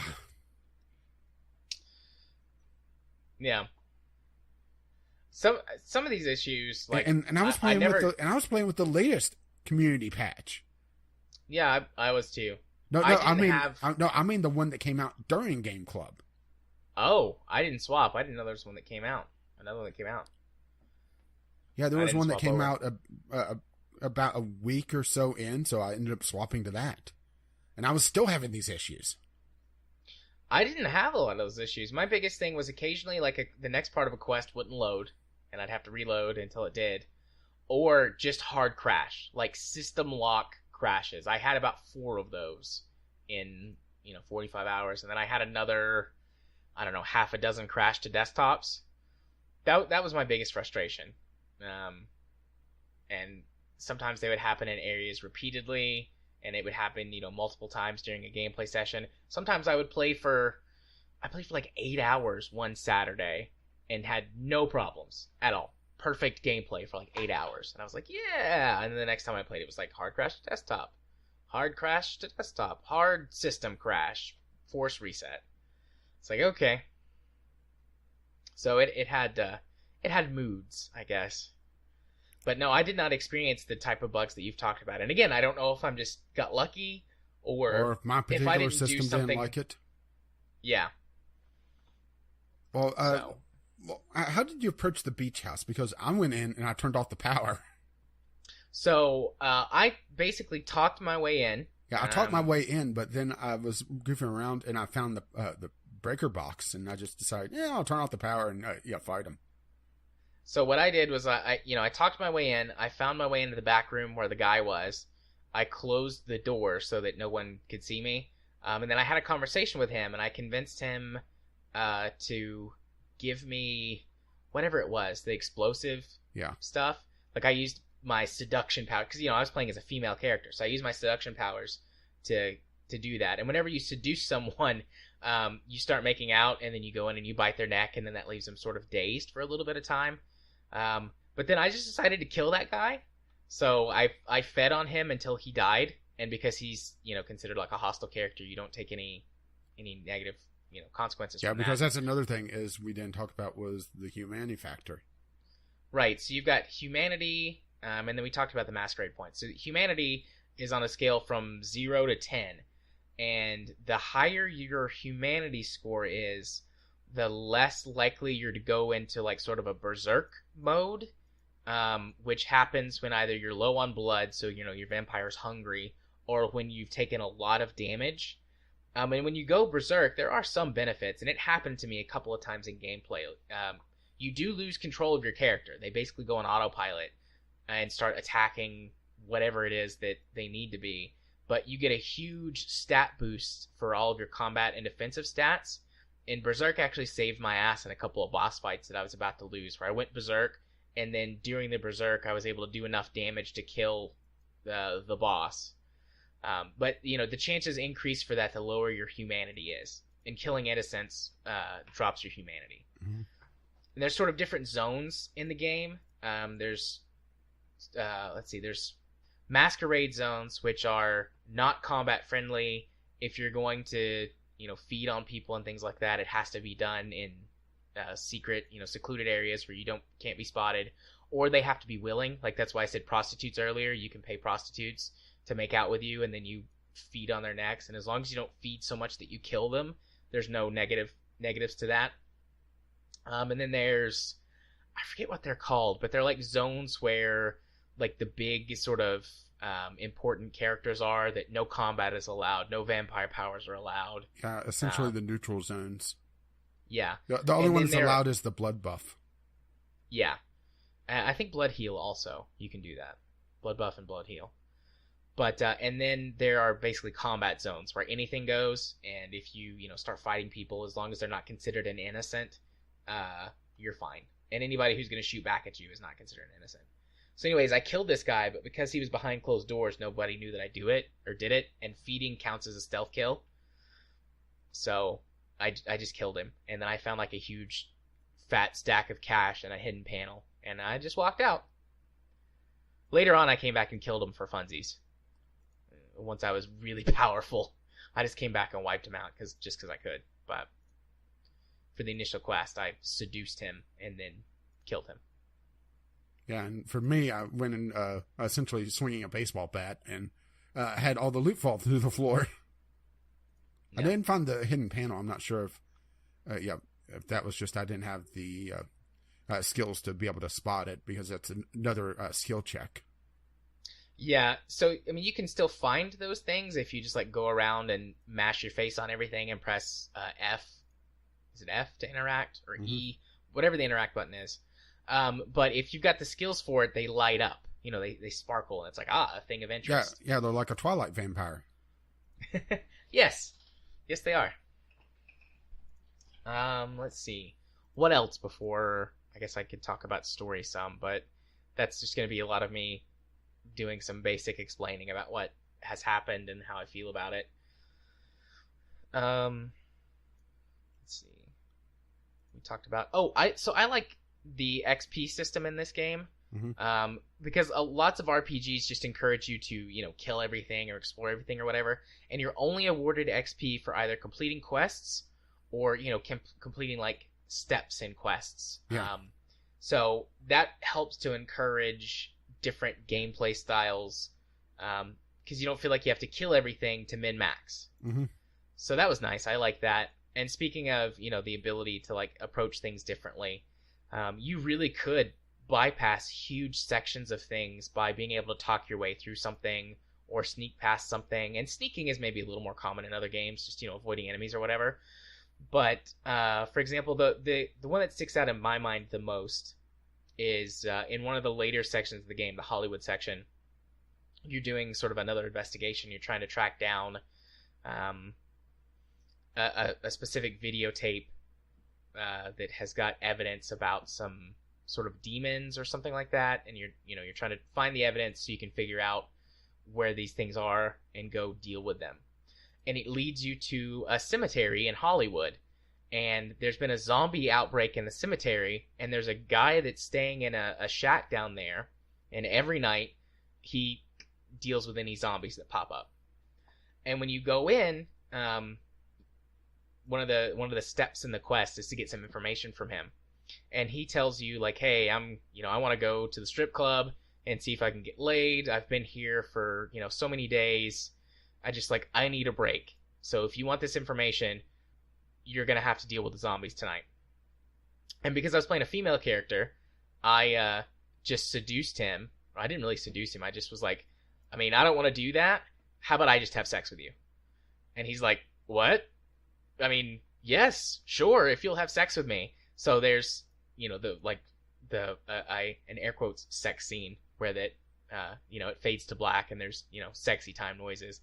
And then it comes back and he's like sitting on the couch smoking a cigarette, and you can talk to him for a minute and he's like, oh yeah, that was, really good. How was it for you? And you can, obviously you can be mean or you can be nice or you can just kind of be honest and be like, oh, I'm a vampire, so sex doesn't quite do it for me like it used to anymore, but you were pretty good, or whatever. And then you completely skip having to do the zombie thing, which you can come back later and you can do that as just like a challenge if you wanna try it out. And I tried it after the fact and I failed miserably because it's all combat and I'm not a combat based character. So if I hadn't been able to approach that in that way, if I had been forced to do it as a combat challenge, I'm not going to say that I couldn't have beaten it. I could have sort of learned the pattern of where the zombies spawn, and thankfully doing headshots with your weapons does massive damage to the zombies. And even the shitty little 38, which is your starting pistol, can kill the zombies in one headshot. But, it would have been a slog. And I just bypassed the whole thing with some dialogue. And there's multiple instances of that happening in the game. Early on, something you might have seen, I don't know if you did or not, was there's a quest where you go into the art gallery on the, was it Malibu Beach? I didn't go into the art gallery, so no. Okay, well, so there's like a sort of a bonus objective for that quest is to do it without killing anyone so that you don't make a big scene. But there's a security guard there. And I was able to seduce the security guard, via my dialogue choices. He's hilarious. It's like a big, fat guy, and he's very proud of himself and his accomplishments at being like, I think he was like a football player or something. He's like, yeah, everybody on the team called me Chunk, and he likes it. So you can like seduce him, be like, well, Chunk, how about I give you something to take your eyes off this place? And he's like, oh, what have you got in mind? And you can make out with him and then sort of knock him out and sneak in. You can also there's dialogue options to try and convince him or intimidate him to let you go past as well, but I chose the seduction option. I basically fucked as many people as I could in the game. So that's different ways to do that. And he shows up later in the game too. He's the main security guard for LaCroix? I can't remember how to say his name. The main vampire boss that you see in the game. He's not like the highest level vampire in the lore, but for what you go through, he's the highest sort of level, or most senior or whatever. I don't know exactly how to say it, but he's the security guard in his building. So I wonder what would have happened if I had to kill him, or had chosen to kill him, if that would have reflected poorly on my future interactions with LaCroix. And there are many examples of that throughout the game. Even certain boss fights and things can be skipped via dialogue. Yeah, unfortunately, I got the first boss I encountered was one I couldn't skip. Yeah, that mini boss, you have to kill him. Yeah, and I had the shitty little pistol because I lost the shotgun. If you would have killed him, you get a samurai sword. Yeah, unfortunately, every time I got him low health, he just charged me, and because of the absolute shit weapon change mechanics, by the time I swapped to this, to my baseball bat, he already got a couple good swings on me, and he would kill you in 4 or 5 hits. Yeah. Later on in the game, you can get armor, or armored clothing and things like that, which can affect your stats, but give you big defensive boosts and things like that. So I honestly don't use armor, though. I use heavy clothing, which gives you like 1 point of armor and doesn't negatively affect your stats. And the other armor types I've found give you more defensive bonuses but negatively impact your stats, and I'm like, I don't want that. So I've got like this red kimono thing that's considered heavy clothing. It's pretty cool.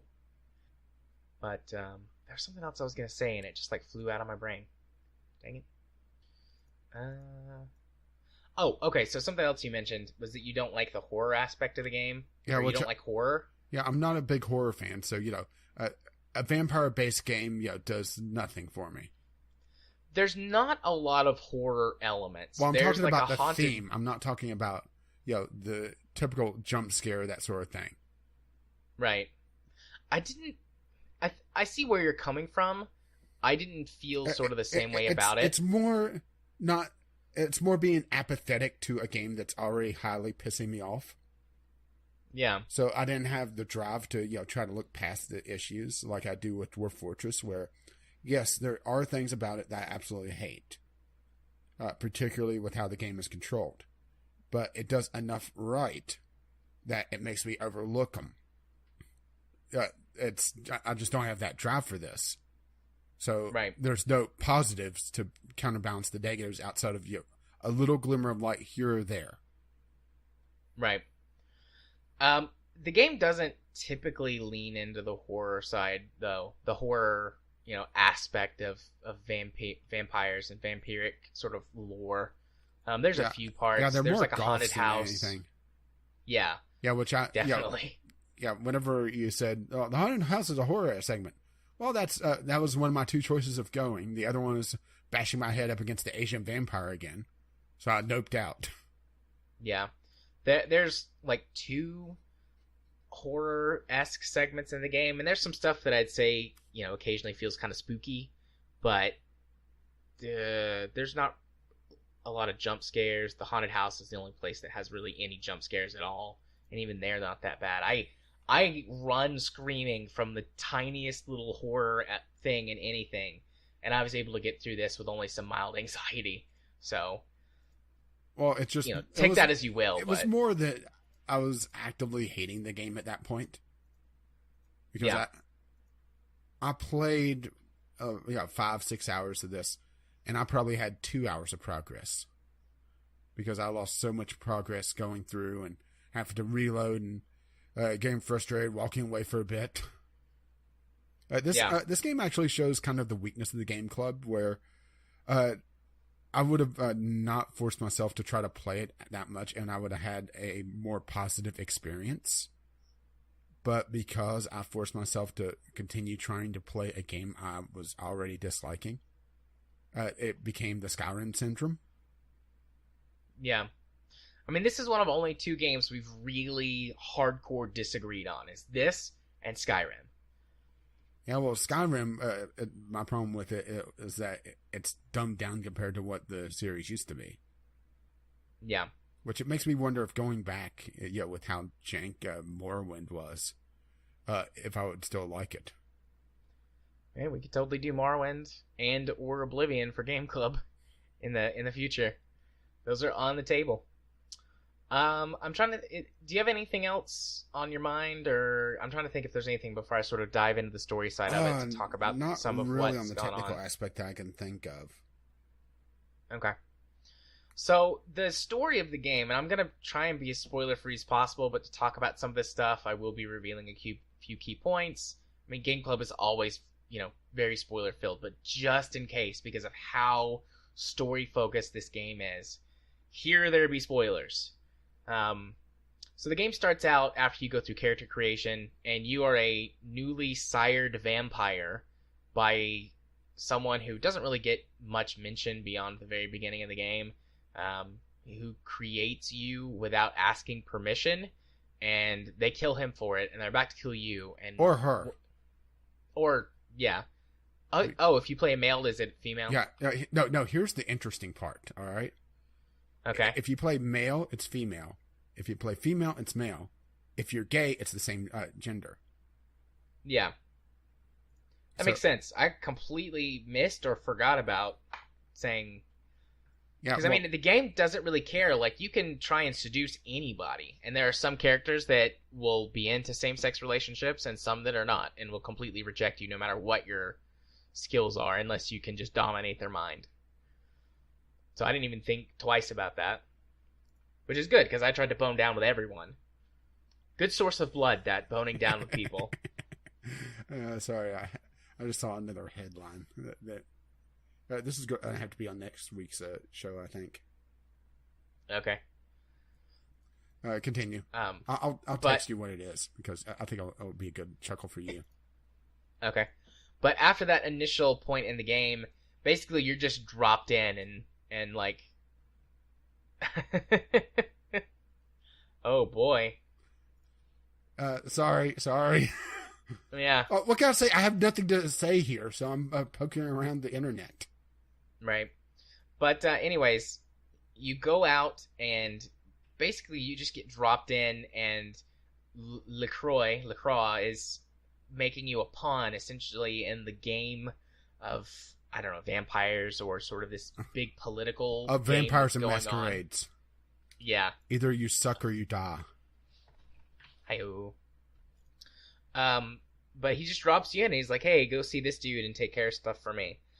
And there's this sort of looming thing in the background they refer to as Gehenna, which I don't remember exactly where it comes into the story, but essentially it's the vampire doomsday prophecy about the end times. And there is this artifact that's discovered. It's a giant sarcophagus that they believe contains one of the early vampires. Essentially, the farther up the top you get towards the original vampire, which in vampire lore is Cain, from the Bible is in Cain and Abel. Cain is the first vampire.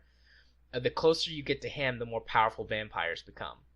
So they believe that there's this incredibly powerful vampire that's locked away in this sarcophagus, and opening the sarcophagus and waking the vampire starts the end of the world. And there's some people who believe that, and some people who think it's bullshit, and LaCroix thinks that it's bullshit, and he just wants to get it because it's an artifact, and he wants whatever valuable secrets it might contain as an artifact. And the main thread of the game takes you on this winding quest through multiple sections of LA to find that sarcophagus and bring it back to him. And in doing so, you interact with the world at large, and doing the side quest reveals a ton of lore about the game, a lot of very interesting things that you can dive into, plus obviously experience to level up your character. And I found the story and the lore and the amount of exploration to be incredible. If you don't like vampires, if you don't care about this stuff, this genre, I guess, of stories, unless you're really big into just being a lore nerd, there's not a lot here on offer, because it all is occult related. It all is very gothic related. There's not a lot of like Bram Stoker's Dracula type vampiric stuff in here. They actually make fun of that. There's one section in the game where that you get not captured by vampire hunters, but in order to complete a quest, you have to actually go and basically submit yourself to testing to some vampire hunters, and they run you through a bunch of classical stuff. Like there's a guy with a cross, and he's like holding the cross to you, and it's like, oh, it doesn't appear to be doing anything, and then you like just eat the guy with the cross. They try like silver bullets and things like that. They try exposing you to UV radiation and just all kinds of like garlic, things like that. Laser beams kill you. That's a thing. You can get killed by the laser beams. But so they make fun of that stuff throughout, and make fun of the idea of vampire hunters and a wooden stake through the heart being what kills them. Yeah, they said that it will paralyze you. Yeah, it will paralyze you, but it won't kill you. So they do a lot of clever stuff like that. The game doesn't take itself too seriously. It certainly has some very serious moments in it and asks the player some very important questions that it doesn't judge you for whatever answer you take. In term, there's no morality or system or anything. Basically, just you lose humanity for killing innocents, but that's not a moral system. It's just like sort of you're becoming savage, which can bring out that the beast inside, which can have its own positive or negative consequences. But the game will allow you to kill as many people as you want. If you want to play that way, go for it. So it doesn't judge you for that, and it presents you with different scenarios where you can interact with people in different ways. Do you free someone from slavery, or do you leave them because it's beneficial to you? Or an early one, do you save someone that's dying by giving them some of your blood to enthrall them? Yes, so that's interesting. So you can make her your ghoul. Her name's Heather. And depending on how you play that out, you can save her life and then just be like, no, it was a fever dream, you were dying, you don't know what you're talking about. If you continually reinforce that, she'll go away and just think like, oh, I guess I was dying, and go about her life. But if you allow her to come in to your life and become your thrall, she comes and lives at your apartment with you. She takes out a bunch of student loan money and then gives it to you and drops out of school. You can tell her basically to change the way that she dresses and acts. At one point, if you keep her enthralled to you, which I did, so this is how I found this out. Like, I didn't go look it up. I did this. Mm-hmm. She goes and she captures a dude off of the street and brings him to your apartment and ties him up in the bathroom. And you can choose what to do with him. Like, you can keep him there to feed on, and he will, regenerate his health and blood and stuff, so you can come back and feed on him. Or you can just outright kill him with no consequences. You can release him. Although if you release him, he's like, fuck you, I'm going to go tell the cops. So yeah, I kept do that. Him. Yeah, I kept him tied up for a while, and then eventually I just killed him. But things like that. Like, how do you play it out? And there's consequences to those things. But you can tell her to dress up like a goth. You can tell her to dress up all slutty, or she can dress normal. Like little things like that. You can have multiple conversations with her, and you can choose to reveal how much truth, about your vampirism and the world at large, and you can have different consequences for that. So I like things like that. There's a lot of freedom in this game to approach big subjects like that. Yeah, I did like those moments, but like I said, because I just couldn't get far in it, I just never got to see them. And that's what I was talking about, where I see, glimmers of light of something, that I would like a hell of a lot more. It's just, I could not suffer through it to get to it. Yeah. But what really sucks, and I've already mentioned this, the wedge effect. The farther the game goes on, at least in terms of the choices that you get to make for gameplay, start to drop out. And the game really focuses on combat towards the end. And there's still interesting story stuff there, but it becomes much more linear, giving you less choices, less ways to work through or around problems. And the game is starting to lose some of its luster as I get towards the end. I want to finish it. I want to know how the story ends. I want to know, is Gehenna real or not? Is there, actually like a super powerful vampire in the sarcophagus? how do these different factions intertwine with each other, because there's at least 3 factions that I'm pretty sure you can choose to side with. And I've forgotten one of the guy's name, but essentially, so there's Le Croix, and this sort of, vampire royalty sort of deal going on that you can choose to side with. And even though you sort of work for him the whole game, your attitude towards that service affects how other vampires look at you, because there's sort of an anarchist freedom vampire. Do you remember that guy's name? He's the guy who stands up for you and defends you at the beginning so that they don't kill you. He's like the leader of that faction. Everybody says, we don't have leaders, we're anarchists, but then everyone's like, he's basically our leader, and it's like, okay. So his faction, and he's the faction that Jack hangs out with. Yeah, which I like Jack. Jack is like a pirate vampire who's been around for hundreds of years. Once you get to the downtown area, he hangs out at a particular bar, and you can just go talk to him. And he gives you interesting insight throughout the game on various quests, because his attitude is basically just like, fuck it, you do what you need to survive. And he'll tell you basically anything freely. He's got a lot of dialogue and a lot of stuff you can talk to him about, which is very, very interesting. He's cool. He's one of my favorite characters. I want him to be on my side. I don't know exactly what side that's going to be, but I want him to be on my side when I get through. And then there's the Asian vampires, who you run into later on in the game, and depending on how your first interaction with their sort of faction leader goes, I think we'll probably do a lot to set up some potential, faction conflict for the final chapter of the game or whatever. I might be wrong about that, but they're brought up multiple times throughout the game. And then when you get to Chinatown, their leader is there. And I had a very positive interaction with her, and I was like very honest about what I was doing, and she was like, well then you have my blessing to be here, as long as you don't go after my people. Oh, there's a reference to a tentacle monster. Me saying that reminded me. There's a quest where you find a demon hunter who is trying to avenge her master.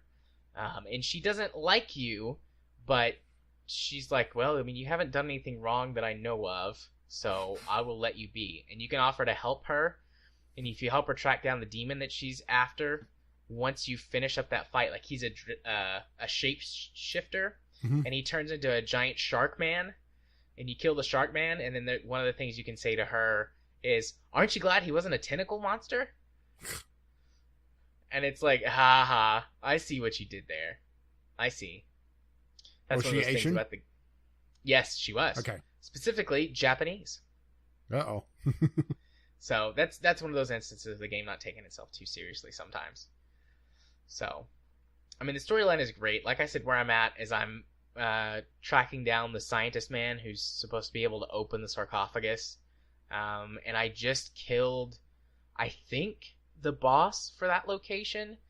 And that's where I'm at. So I'm definitely pretty close to the end game. I don't know exactly how close, but I've got to be like right there. And I do, like, I want to go back and I want to finish it. I'm definitely going to finish it. I figure now's probably a good time to read Cube's thing. Yeah, which, do you have it? Because I would have to pull it up on my phone. Yeah, I do. So he sent in just sort of a little blurb, because through back and forth conversation, I was like, hey, do you just have a quick thing or any questions or anything you want for us? And he said, I think the best part of the outline that I put together was the ending. There was no Gehenna, so I assume that answers that question. All you are is a pawn in the game, and all you can do is survive it. You had to not open the sarcophagus or side with the Kuei-jin, which are the Japanese vampires. So seems like your final faction choices are probably pretty important. I mean, I'm gonna open the sarcophagus, Cube. I'm gonna do it. I have to know what's in the sarcophagus. So I guess that might mean that I'm fucked, but I'm definitely gonna open the sarcophagus and see where that leads me. This is a game that I don't know if I'll do more playthroughs. Like, it was really fun and really interesting. The two factions or the two types of vampire that you're told not to play are the most interesting. It's just, yeah, they're not good for a first playthrough. Yeah, I don't think I would want to play the Nosferatu at all. Especially since they're more stealth-oriented in a game that focuses on combat. Yeah, there are points where I have done stealthy things and it's been beneficial or, helpful to me. But being essentially forced to go through the whole game in stealth mode would not be fun for me. So I probably wouldn't play them at all. The Malkavians would be interesting. And just see how different it is because like one of the things that happens with the Malkavians is, there's TV and radio shows that play on various things, TVs and radios as you go through the game. And apparently they actually talk directly to you about stuff. There's a character that you meet who, I can't remember the faction, the vampire faction, but they're basically the most magically oriented of the vampires. Mm-hmm. And when you're a Malkavian, apparently he interacts with you extremely differently. The sisters that own the nightclub at the start of the game are Malkavian. Although they've got like a big twist. Do you care if I spoil it? I don't. You think I care at this point? Really? Okay, I just wanted to make sure. They're sisters, but they're two spirits. Actually, I guess you could interpret this different ways. But the way I interpret it is that they're two souls inhabiting the same body, and they're Malkavian. So, it seemed, you could read it as like multiple personalities or something akin to schizophrenia. But I genuinely think that because of the the magic and vampires and stuff, I think they're two souls inhabiting the same body. Because you never see them at the same place at the same time until you finish that quest line, and it's like a half and half thing. Like one pigtail and one like nice, kept hair, like part business suit, part tits hanging out. That's interesting because the first time you encounter the second sister, she's having a big fight with her other sister. Mm-hmm. And you go into a room that has one entrance, and she's there alone. Yeah, but see, there's another room and the door's closed. It's a bathroom. So I was like, where'd the other sister go? Where'd her sister go? And I was like, oh, maybe she's in the bathroom. And you can't open it. It's locked. And if you try and pick the lock, she attacks you. And she's way more powerful than you are. Later you're able to go in the bathroom, and there's only one way in and out of there. Right, but like, what I'm saying is like the bathroom door was closed and locked. So I just assumed that she had gone into the bathroom. And then later on, when you come back, they're not, having a discussion or fighting or anything. So I just assumed that there was only one. I was going for a more direct approach that there is only one sister. Okay. See, because I was exploring and basically trying to open everything, I saw the bathroom, and I was like, oh, I guess she went in the bathroom and locked herself in there for some reason. They're just fighting, like she's crying or whatever. So. Oh, did you try knocking? I gotta poop. No, I tried picking the lock. So yeah, the Malkavian playthrough, I might go through and do a Malkavian playthrough because it would be drastically different. But other than that, probably what I'm going to do is I'm going to save before, the big decision and go back and before make you some press changes. the different colored buttons. Yeah, before I press the different colored buttons, I'm going to go back and I'm going to replay through that just to see what the different endings are. And I don't know how different they each are. To some extent, they might be the same just because of the choices I made throughout the whole game. But I do want to see, the various ways that the game ends, and I do want to learn as much as I can about the lore. But aside from maybe doing a Malkavian playthrough just to see how different that is, because of how janky the game is, and because of the fact that I will have gotten most of the story and most of the quests and things on my first playthrough because of how thorough I was, there's not a lot of replay value there left for me. So, dear listeners, and in this case probably mostly Ghost Shark or Cube, like if there's something that a completely different playstyle outside of Malkavian or Nosferatu can bring to the game, let me know, and I might be willing to do another playthrough on it. I could also always go in and modify either my save file or using console commands or whatever. Just basically buff myself up. That way I can skip a whole bunch of the fluff, and get through it a little bit faster. But if there's really a lot more there with different decisions you can make on some of the the bigger things or the ways you approach certain characters, I'd be willing to do it again for that as well, just because of how well written I feel the game was and how much I was interested in the storyline, or in the story content itself. So yeah, I mean, I give this game 2 thumbs up, or maybe like 1 and a jank thumb up. Where you start to thumb up and it just drops off. Yeah, my thumb just falls. It's like, oh fuck, well that's not good. No, I should probably get some duct tape for that. Yeah. As a gameplay guy, this is terrible. And also as someone that wasn't enthralled by the theme and the horror elements or the horror, the horror theme, and the story didn't grab me because it starts pretty slowly. Yeah. And the opening area, and you're probably right that they're intentionally making it a bit tougher to kind of just throw you into the deep end. But it just felt so no. I'd rather go play Dragon Commander. That is fair. And I know there's lots of things we've probably missed, but I feel like we've touched on all of the big subjects, on all of sort of the most important bits. And with, I don't want to get too nitpicky and drag this out, because we're already at the 2-hour mark, roughly. So, yeah, I mean, listeners, if you feel like there's something really big we missed, please send in something to the show. Yeah, VGLpodcast@gmail.com or VGLpodcast on the Twitter. Yeah, because, I mean, I think I'll be playing it this weekend to try and finish it up.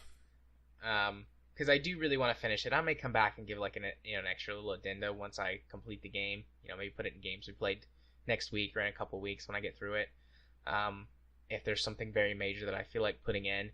So, I guess in that respect, when it comes to the end game stuff, you could always wait until then, or you can send something and be like, hey, when you get to the end game, send me a message to talk about whatever, But aside from that, if there's something you feel like is very important that we missed, let us know. Otherwise, I think we're done here.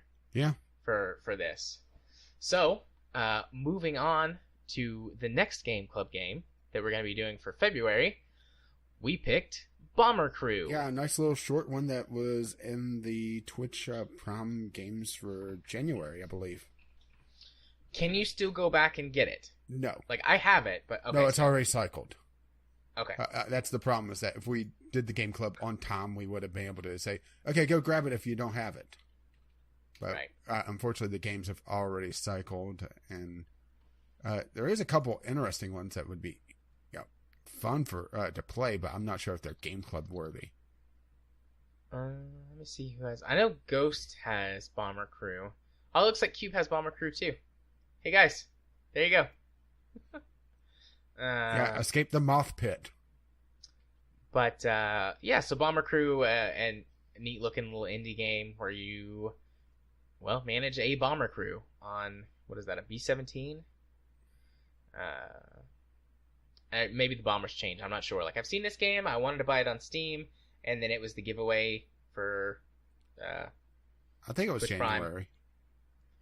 And I went, okay, cool. I'll just get this here. Yeah, I'm starting to get quite the game library over on Twitch.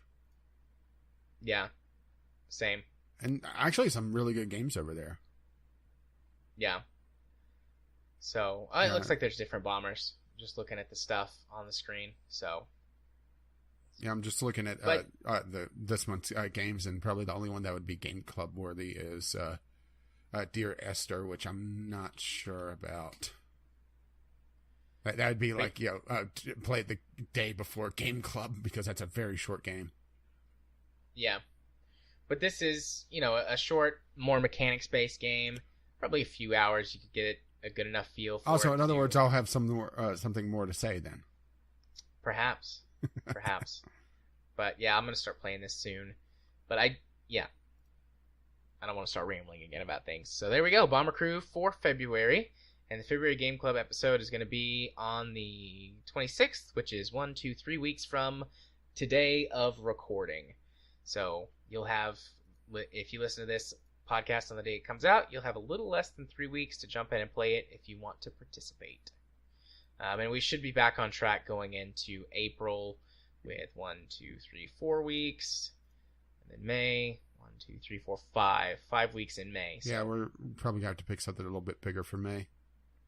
But that'll be a discussion for us for another time. Yeah, because we have to have the choosing later because someone decided to break it. To break it? Yeah, stuff the ballot box, remember? Oh, right.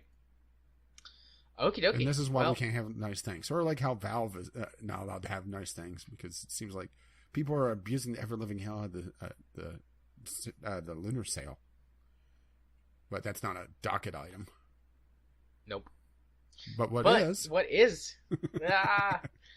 So we received this article in an email from Jim, and then we are piggybacking another EA-related article to it. But EA turns in a Bummer Fiscal Report. Quote, we're disappointed in our underperformance, end quote. I'm just disappointed in EA in general, so. Who isn't these days? Disney certainly is. Teaser for next week? Teaser for next week. I'm sorry. I was browsing around and I saw that and I just couldn't help but chuckle. But yeah, this is, Jim sent this to us under the headline, voting with our wallets is actually paying off, which I'm actually not sure if it's them them being punished by us paying with our wallets or them just releasing worse and worse games. It's a little hard to tell, really, isn't it? Yeah. I mean, Battlefield 5 had a lot of problems at launch. It had many gameplay balance issues, particularly in the multiplayer portion of it, which is a big deal for a Battlefield game. It had a lot of server issues. Yeah, but here's the thing, is that Battlefield 5, according to the article, sold 7.3 and it missed projections by 1 million. That's a hell of a lot of copies, isn't it? Yes, I mean, 7.3 million is a lot of copies. And that's a disappointment. Mm-hmm. Although, I mean, okay, let's see. Let's do some quick math. Well, that's across all platforms as well. So that's PC and consoles. Times 1, 2, 3, What? 4, 5, 6. So that's $438 million in sales. Now, obviously, they don't get all of that because of retailer cuts and things like that. Yeah, but they don't get the Steam cut or lose the Steam cut because they have their own platform. Right. So we could cut that in half. I think it would be somewhere between 50% and this. This number is the money that they would have made. So roughly, that's $220 million dollars that they would have made off of sales of the game. Yeah, and they're also saying that due to a lack of update on the new mobile game, Command & Conquer Rivals, wait for Jared to twitch, EA I just rolled my eyes and shook my head. EA cited delayed mobile games and changed to a Madden mobile appeal that failed to drive monetization. The company's net bookings on mobile-only products dropped in quarter three 2019 to 142 million compared to 183 million in the same quarter of the fiscal year 2018. That's why it kind of threw me. I was like, quarter three, the fiscal year. So that makes more sense. Which the business world, you can see why I got tripped there for a moment. Yeah. So yeah, they lost 40 million on mobile as well, which, gee, I wonder if it's them pissing off the fan base of a certain well-known RTS title. All of their mobile games are shitty. All of them. Except for maybe Titanfall. EA would be behind Titanfall. The Titanfall mobile game at least was pretty good. I don't know how it's doing now because it's been a couple of years. At least a year, maybe 2 years. It looks like the only thing that's making projections is their FIFA games. Or their sports games in general. I mean, that makes sense. The audiences for that, despite the fact that we, downplay them all the time, are huge. Especially that's the thing, FIFA. is that the sports genre is like this silent player base that is just, for the most part, cut off from mainstream gaming. Because it's a lot of guys that just play Madden year after year, or just play a handful of the sports games and don't even interact with the broader community or even care that there's other games. Yeah. I hate to use the stereotype of the dude bro player, but it's a stereotype for a reason. Those guys exist. Yeah, absolutely. Absolutely. But it does look like they're trying to do another Plants vs. Zombies shooter, so hey, they get another one to screw up, right? Yay! A new game in the Need for Speed series. And yay! The Respawn developed Star Wars game Jedi Fallen Order. So that's supposedly coming out in this fiscal year. I don't believe them. They've canceled so many Star Wars games. They weren't even able to say anything beyond the title the last time at E3, weren't they? That was at E3, right? Yeah, it was a tease with the title, and that was it. Yeah, it was and it was like he was making it up on the spot. It was like, he glances over at the lawyer. It's like, wait, when did we actually get the copyright on? Do like the double take, or like have like a chart? It's on the left side, one set of Star Wars words, and on the right side, and the other one. No, it's not even that.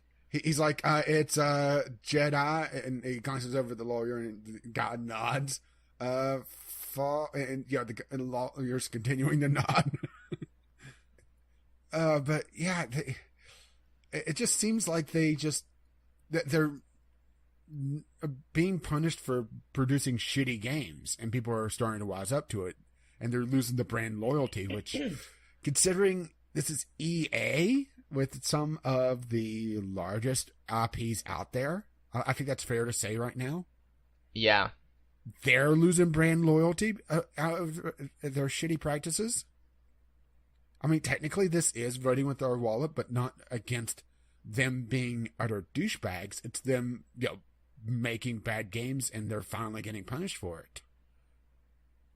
But EA is learning the wrong lessons from this, because they say that not having a Battle Royale mode hurt Battlefield 5 sales. Yes, likely technically true, but that's not Battlefield 5's only problem. Yeah, that's not the main issue. Yeah, because there are plenty of non-Battle Royale games doing just fine, cranking along. Which EA released, what was it, today? A new Battle Royale game by Respawn? Oh, I don't know. Yeah, it's all over Twitch right now. Because, they have all the streamers playing it. Yeah, it's Apex Legends. It has 2.5 times the player viewer count as Fortnite right now on Twitch. Man. It has over 250,000 viewers on Twitch as I'm talking right now. And That's a big deal. And Fortnite is sitting at 100,000. I mean, Fortnite's down. That should tell you something, right? Yeah. And supposedly that's it's actually huge. supposed to be a pretty decent Battle Royale game. I haven't looked too much into it because I'm not, Battle Royale that attracts way too many kids. It's sort of like my lawn, Yeah.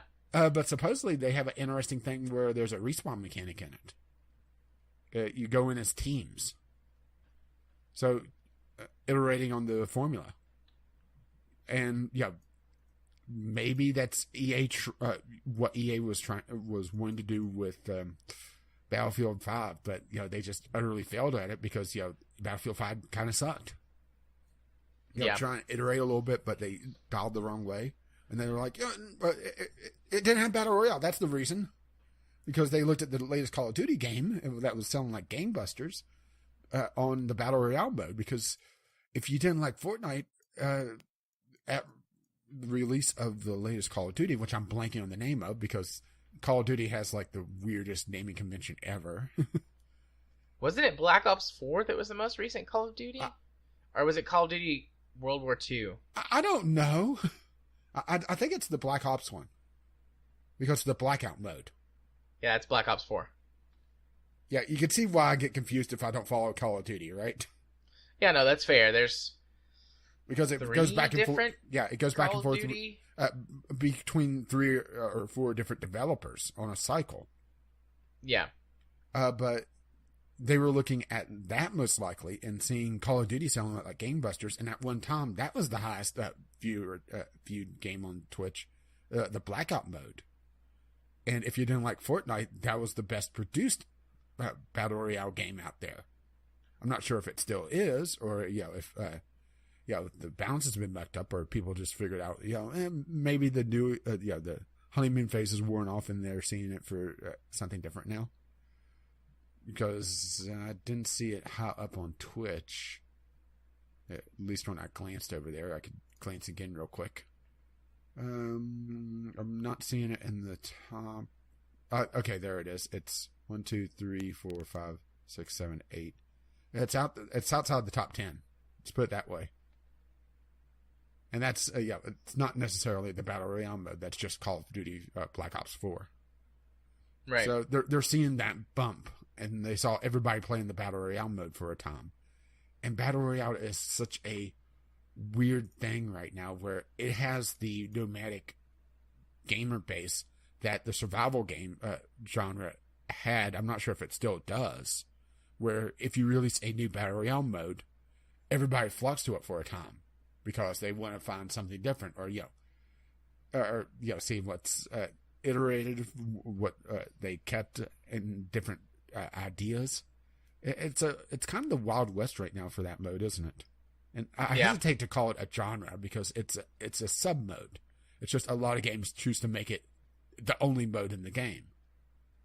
It's just such a weird thing for them to latch onto not having Battle Royale as the main thing, and not learning the other lessons from Battlefield 5, or at least admitting to them, because that's the other thing. I mean, it doesn't surprise me that they don't admit to it. I wish they would. I would respect them a little bit. I almost said a little bit more, but that would be a lie. I would respect them a little bit if they I have to respect their ability to fuck up. Do what? Say that again? I have to respect their ability to fuck up. I mean, they have a franchise in Star Wars that literally prints money, and they produced three games. Well, it depends on how you view mobile. I'm not sure if they produced that mobile games in-house, but they've only produced a handful of games in 5-6 years. They've canceled more Star Wars games than they produced. They might have canceled more Star Wars games that were produced in the previous same amount of time. I don't know that for sure, but it certainly feels that way. But yeah, they literally dared their target audience not to buy Battlefield 5, and people called them on it. To borrow a phrase from Princess Bride, it's right after starting a land war in Asia and, going against the Sicilian when death's on the line. You do not provoke your audience. Yeah. Good pull. Good pull. Because PC gamers will remember that. And they will not buy the game. They will not. And I have a feeling that Deep Silver is going to be finding that out the hard way.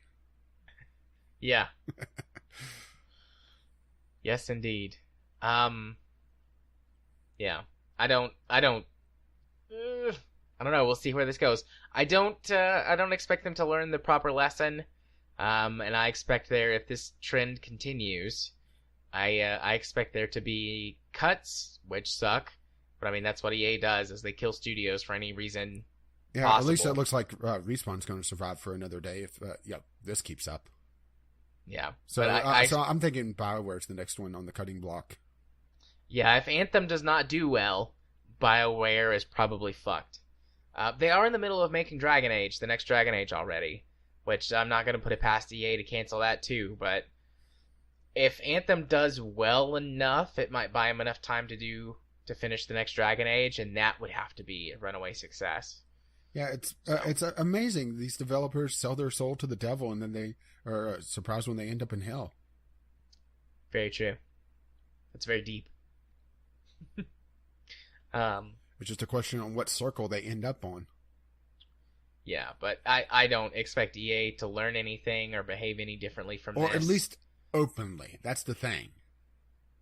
Is that there may be some internal talks going on in EA that they don't want to admit their mistakes. But yeah, I mean, I'm expecting budget cuts in some way, layoffs, studio closures, whatever, and a whole bunch of complaining and doubling down on and more loot boxes in their sports games until they get outlawed.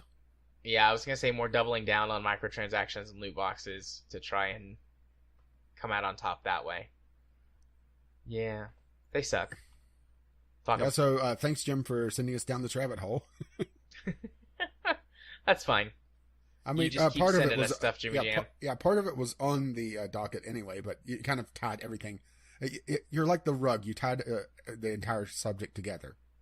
Yeah, and I mean the other article we were going to pull in, which we did, and we talked about it. EA says not having Battle Royale hurts Battlefield 5 sales. Like that was the actual article, the other article, and I mean we worked that in. Yeah.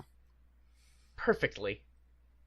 So, yeah, unless you have anything else to add at this point, no. I think we've covered that as far as we can. So, no, but we do have a glue bottle to hit, don't we? Are we going to do all this topics since these are pretty short? Say that again? Are we going to do all these topics since they're fairly short overall? What time is it? Yeah, it's just coming up on midnight. I like to get in bed by 1 o'clock, but I mean we should have enough time to wrap up these two, and we'll just skip Discovery Queue.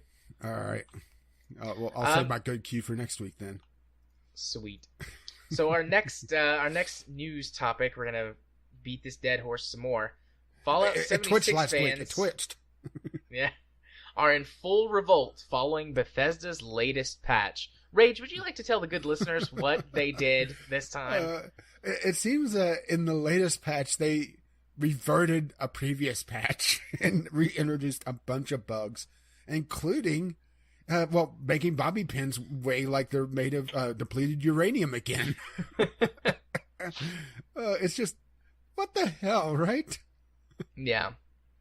And, that's not even the worst of it, all right? The worst of it is they went around to the perk system, which, for those who haven't played it, which hopefully is most of the listeners, whenever you level up, you essentially get a loot box, but thankfully they don't sell them yet. Of perk cards, and these are essentially what you would choose on level up in the previous Fallout games. Well, as you get multiples of the cards, you're able to get a more powerful version of them, and based on your stats, it dictates how many of the different cards of each type you get put on. All right. Well. They went around and nerfed a bunch of them, but they didn't offer respecs. So people are stuck with now either useless or less useful perks. And yeah, it's just so weird. It's like an industry standard whenever you do a major change to a talent. I'm going to use the World of Warcraft example for this because that's what I was most where I encountered this the most. Whenever there was a major change to a particular talent or spec, there was a blanket free respec for that class, and it was considered pretty much industry standard. I've seen that almost everywhere, but give it to Bethesda that they're able to screw up something as basic as that, right? Yeah, obviously. Absolutely. I mean, it's just mind-blowing, right? Yeah. But I mean, what the hell, Bethesda, right? I realize West Virginia is a shitty place to live, but it's not that bad. At this point, I'm just like, shrug. That's what they do. That's all they do anymore. That's my approach to this at this point. Yeah, let's put it this way. Okay, I was going around the article. Bobby pins originally weighed 0.1 pounds, all right? A bobby pin, all right? Now think about that. Mm-hmm. That's a fucking heavy bobby pin, all right? Yeah. A tenth of a pound. Yeah.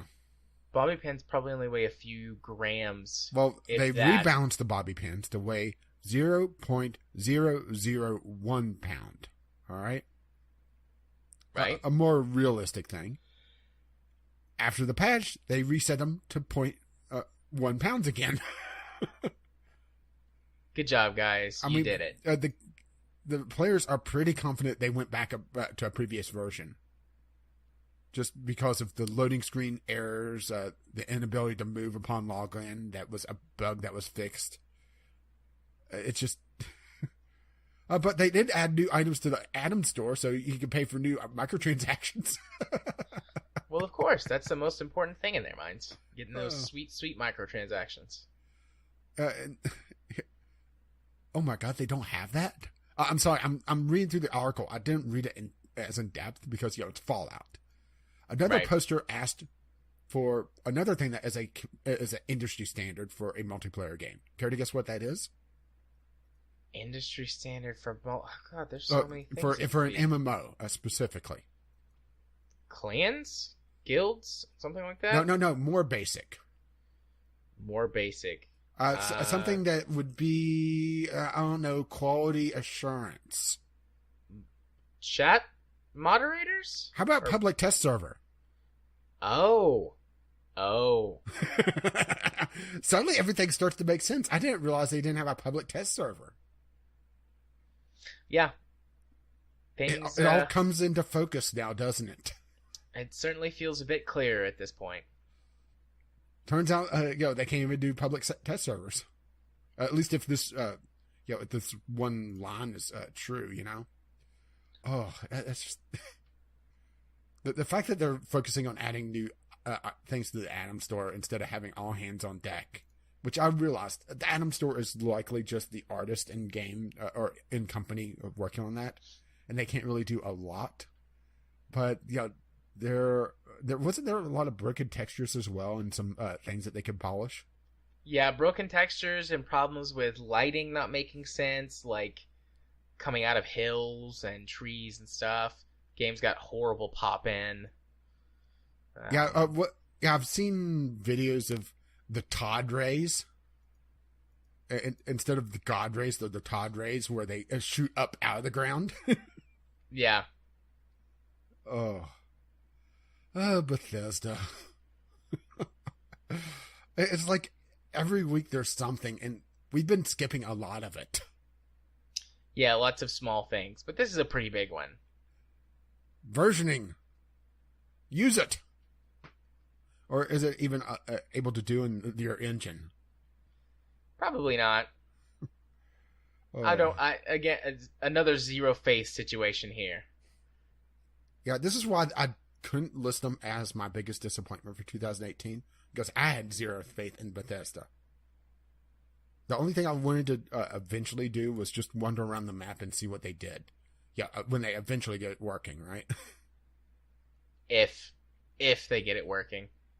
If it's good. Indeed. All right. So, how about one last not good thing? Indeed. Final news topic of the night. No, thank you, Eurogamer. I'll keep blocking your ads. Ubisoft, sorry for, quote, offensive Division 2 marketing email flaunting, quote, a real government shutdown. Yeah, I'm not sure if I would say offensive. Insensitive, maybe. In bad taste, maybe, but offensive? I think that's going a little far, in my opinion. Yeah, I didn't think that was offensive. I thought it was kind of like what, I didn't hear about it at first, but when you showed it to me, I was, when I read through the article, I was like, huh, that's clever. I can appreciate that. Yeah, essentially the email was, hang on, I'm trying to find it on the article. That's the retraction. Where's the actual email? Because that would be actually useful, wouldn't it? Yeah. And unfortunately, I don't think they actually have it on here. Which is irritating. Well, let's put it this way. They did it in the course of 4 hours. They retracted it. Yeah, that makes sense. Like a big, oh shit moment, and then pull it back. Issue an apology. I mean, I get how... What's considering... It was actually Ubisoft saying that it was bad for business to be political. I forgot about that article that we talked about that ages ago, but was... Yeah. I mean, I don't think that was ages ago. I feel like that was fairly recently. Maybe It was in October. Yeah, that's relatively recently, a few months ago. Well, remember, things kind of blend together after a while for the podcast. That's very true. That is very true. Especially since we've had a non-stop, Fallout special since, November? Yeah. So, there's no delineation. It's like the VGL podcast before Fallout came out and after. But, yeah, it's kind of weird saying that the same company that's saying being political is bad for business and then makes a political joke. But I definitely see why they did it, because it got people talking about it. It did, and there's a saying, there's no such thing as bad PR. I mean, you take a look at some of the more outrageous ad campaigns out there, and they're in the public memory because they were outrageous. They stuck out. The one that jumped to my mind when I was thinking about it was the original Deus Ex, or it was either the original, or I shouldn't say the original, but the reboot Deus Ex, or the second. No, I think it was actually the second one, where the All Lives Matter one. Oh yeah, I remember that from, what was it, 2017? Yeah. Which that's forever on the internet. Yeah. But another good example. EA paying protesters to protest the Dante's Inferno. Yeah, Dante's Inferno. And then didn't they also... No, they did the shock ad campaigns for Dead Space with, like, the moms or grandmas or whatever. Yeah, the game your mother doesn't want you to play. Yeah. I mean, absolute shit ads that push us back as an industry, but they are remembered for it. Mm-hmm. So it makes sense of them wanting to kind of want to push the edge a little bit, push that line. I mean, I can definitely see why people are pissed, especially people that were working in the government and went a month without a paycheck. Yeah. Or pissed to get an email talking about, come see a real government shutdown. But offensive? That's a bit much. I would say bad taste. Bad taste is probably where I would put it. Yeah, bad taste or insensitive. Or, or this was a calculated risk. I would lean more towards them saying it's a calculated risk. And if it got bad press, well, like you said, there's no such thing as bad press. They're able to spin this by retracting the ad pretty quickly. And the fact that they retracted in 4 hours tells me that they were probably prepared for that. Yeah. Figured it would be especially since they said, and here,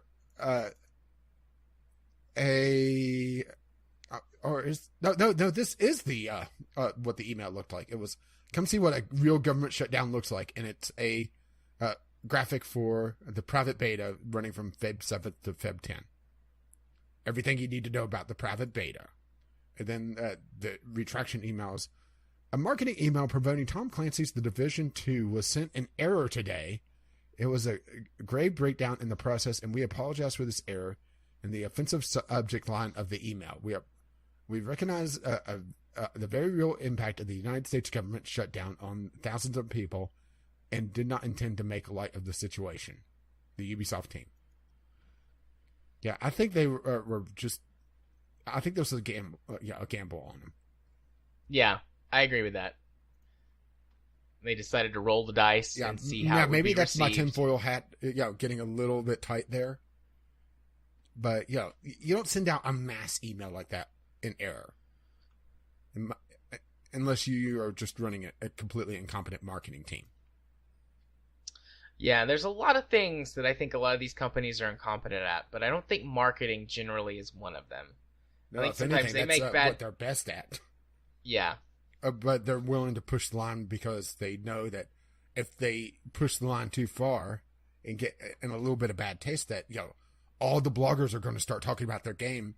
And there's it's so weird. The internet is in these different camps politically and just different cultures where if one group gets pissed off about something, that is actually a huge selling point to a lot of different groups. You know? Yeah. Triggering the SJWs gets the far right on your side, and vice versa. Getting the console guys pissed off may sell some copies of the PC guys if it's pissing off them in the proper way, or vice versa. It's just such a weird playing off of different groups now that it makes me a bit sad for humanity. How tribal we've gotten.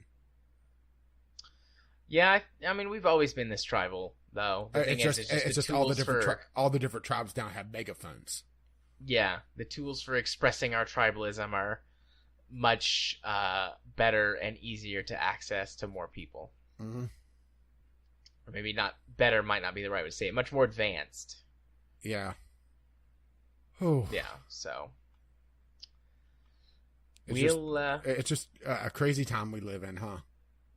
Yeah. I mean, we'll see, if this goes anywhere else. But I think that maybe I'm being got my tinfoil hat on too, but I bet you're right. I would bet money on the fact that you're right. They just decided to sort of roll the dice, see how it went, pros and cons. If it wasn't a conscious roll of the dice, it was them thinking, okay, this is pushing the line a bit, but it fits too well. Yeah. But I think it was a conscious roll of the dice. They knew it was a risky ad campaign, and it's easier to say, that was an error. We didn't mean it. Yeah, makes perfect sense to me.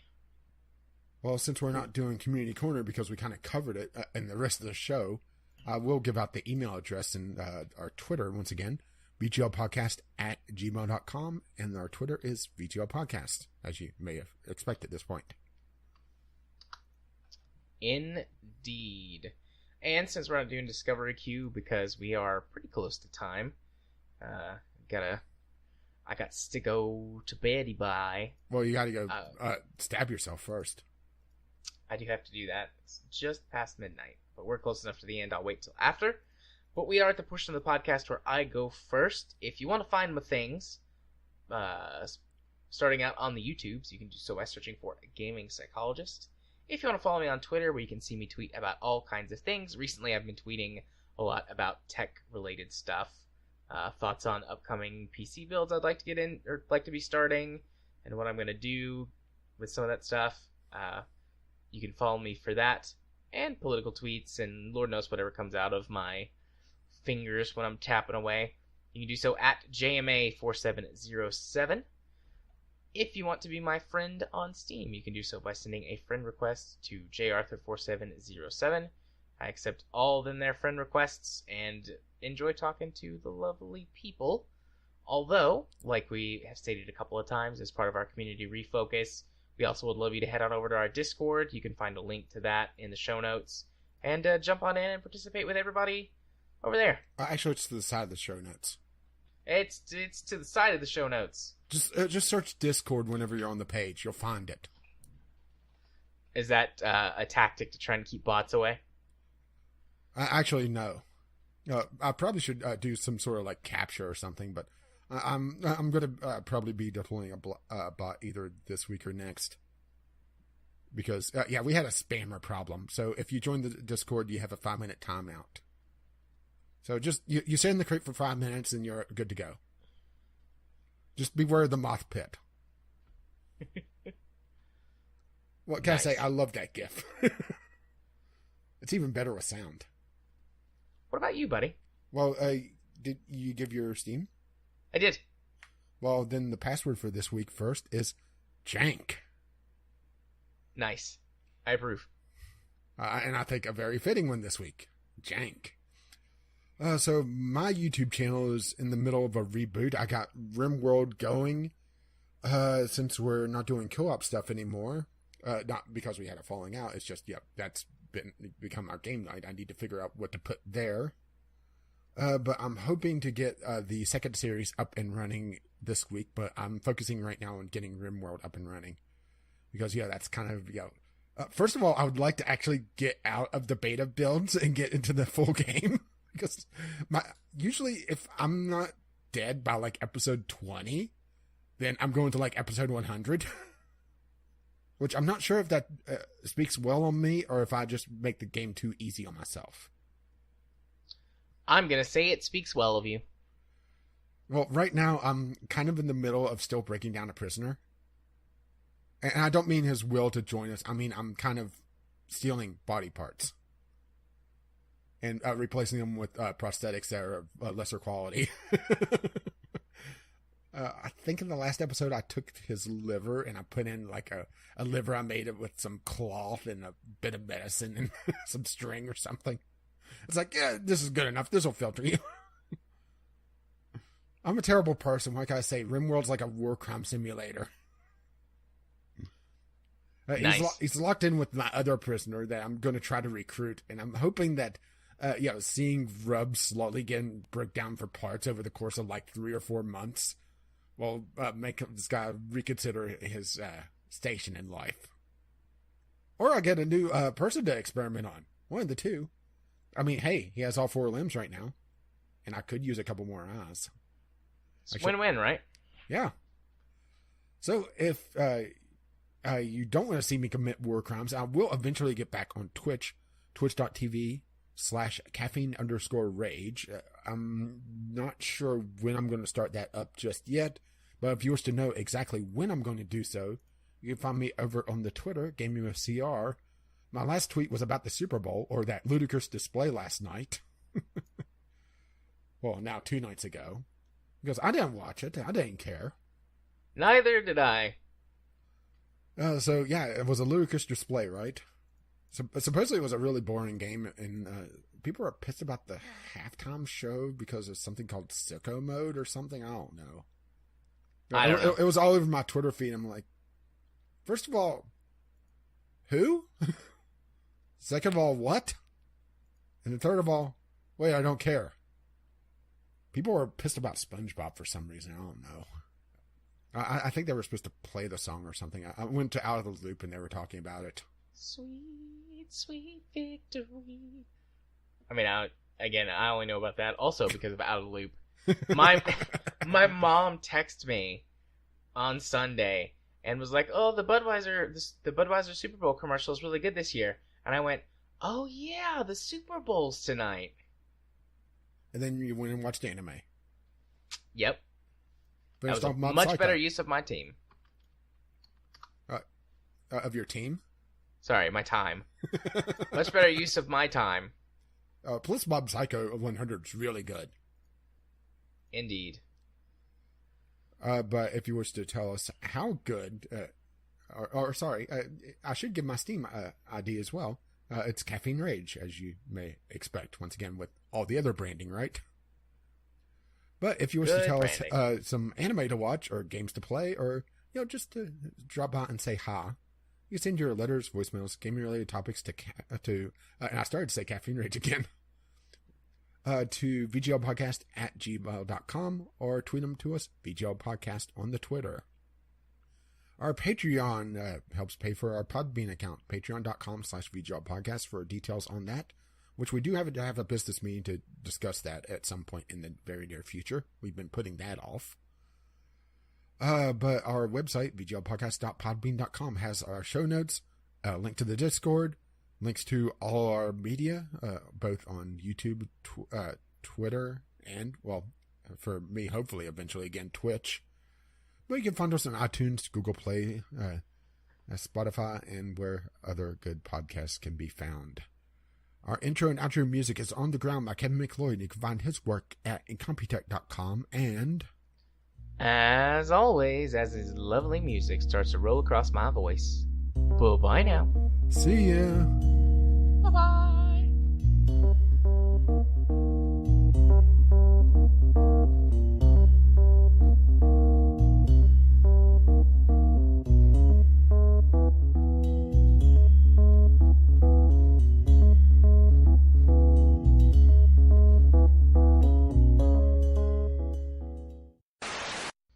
So yeah, tell me Just go. Okay, so Talk. you come across the Earth inhabited by sentient potatoes.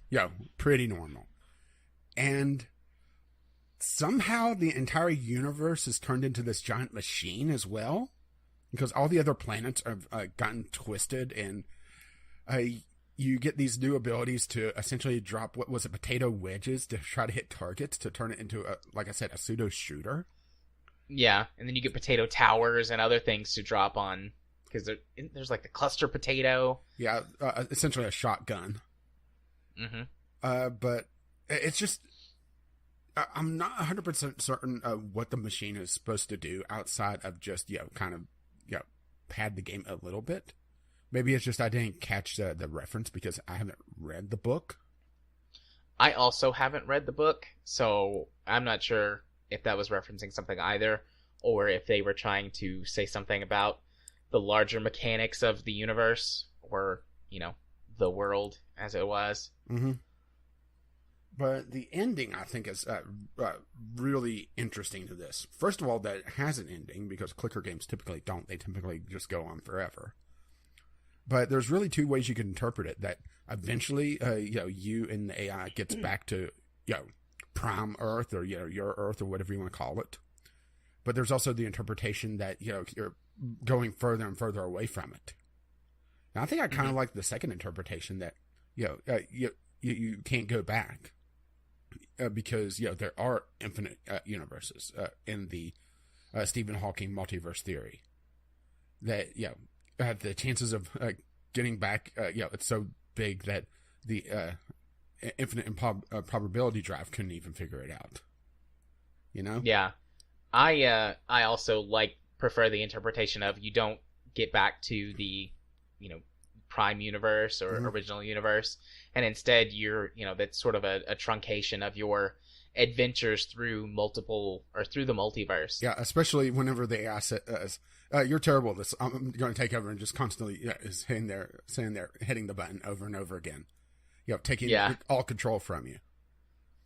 And some of the Earths are just, or they're not even Earth, they're just completely warped. There's a square-shaped one that, it's probably the closest you're ever going to get, but no, that's not good enough. There's the one that's like a head. Mm-hmm. Wasn't there? There was a potato I haven't played one. this in over a year, so I'm drawing a lot of this from memory. Wasn't there a mushroom as well? Yeah. And yeah, there was. And then the soundtrack, that ending song with sort of the Technicolor dreamscape or whatever you want to call it, was lovely, just absolutely lovely. I was a big fan. Yeah, I was surprised I liked it this much. Because, like I said, I'm glad you did. Clickers are usually not my thing. I'll toy around with one every so often, but I usually don't. Well, you can't even finish a clicker, but it's usually they annoy me more than anything else. And that's the problem with liking management games, is that if I go on mobile and I go to a to a management game, 9 times out of 10 it's some form of clicker. If not, then it's a waiting game. Well, actually, probably not 9 times out of 10. It's probably closer to a toss-up than anything else. But the fact that they tie in enough humor into it as well, where there's not a lot there whenever you sit down and really think about it, but it's drip-fed to you enough. And the fact that it's so kind of odd and surreal, and that you're able to essentially break the game fairly quickly to the point where the clicker aspect doesn't matter, and it becomes more of a interactive narrative experience that's a little on the sluggish side, because you still have to wait on the clicker elements. Yeah, it's one of those games that's just, yes, technically it's a clicker, but not. Yeah. Do you have anything else spoilery to say? Not that I could really think of offhand. I have to say that, the cutscene, even though I did know a twist was coming, caught me completely off guard. Yeah, I did not. I intentionally did not talk about that at all last time, because I really wanted people to go play it and experience it for themselves. Yeah, maybe you should cut out a little bit extra of mine. See if you can piece together, a little bit non-spoilerly, but the fact that I mentioned a cutscene may be too much. I don't know. Yeah, but you'll work on it. I'll work on it.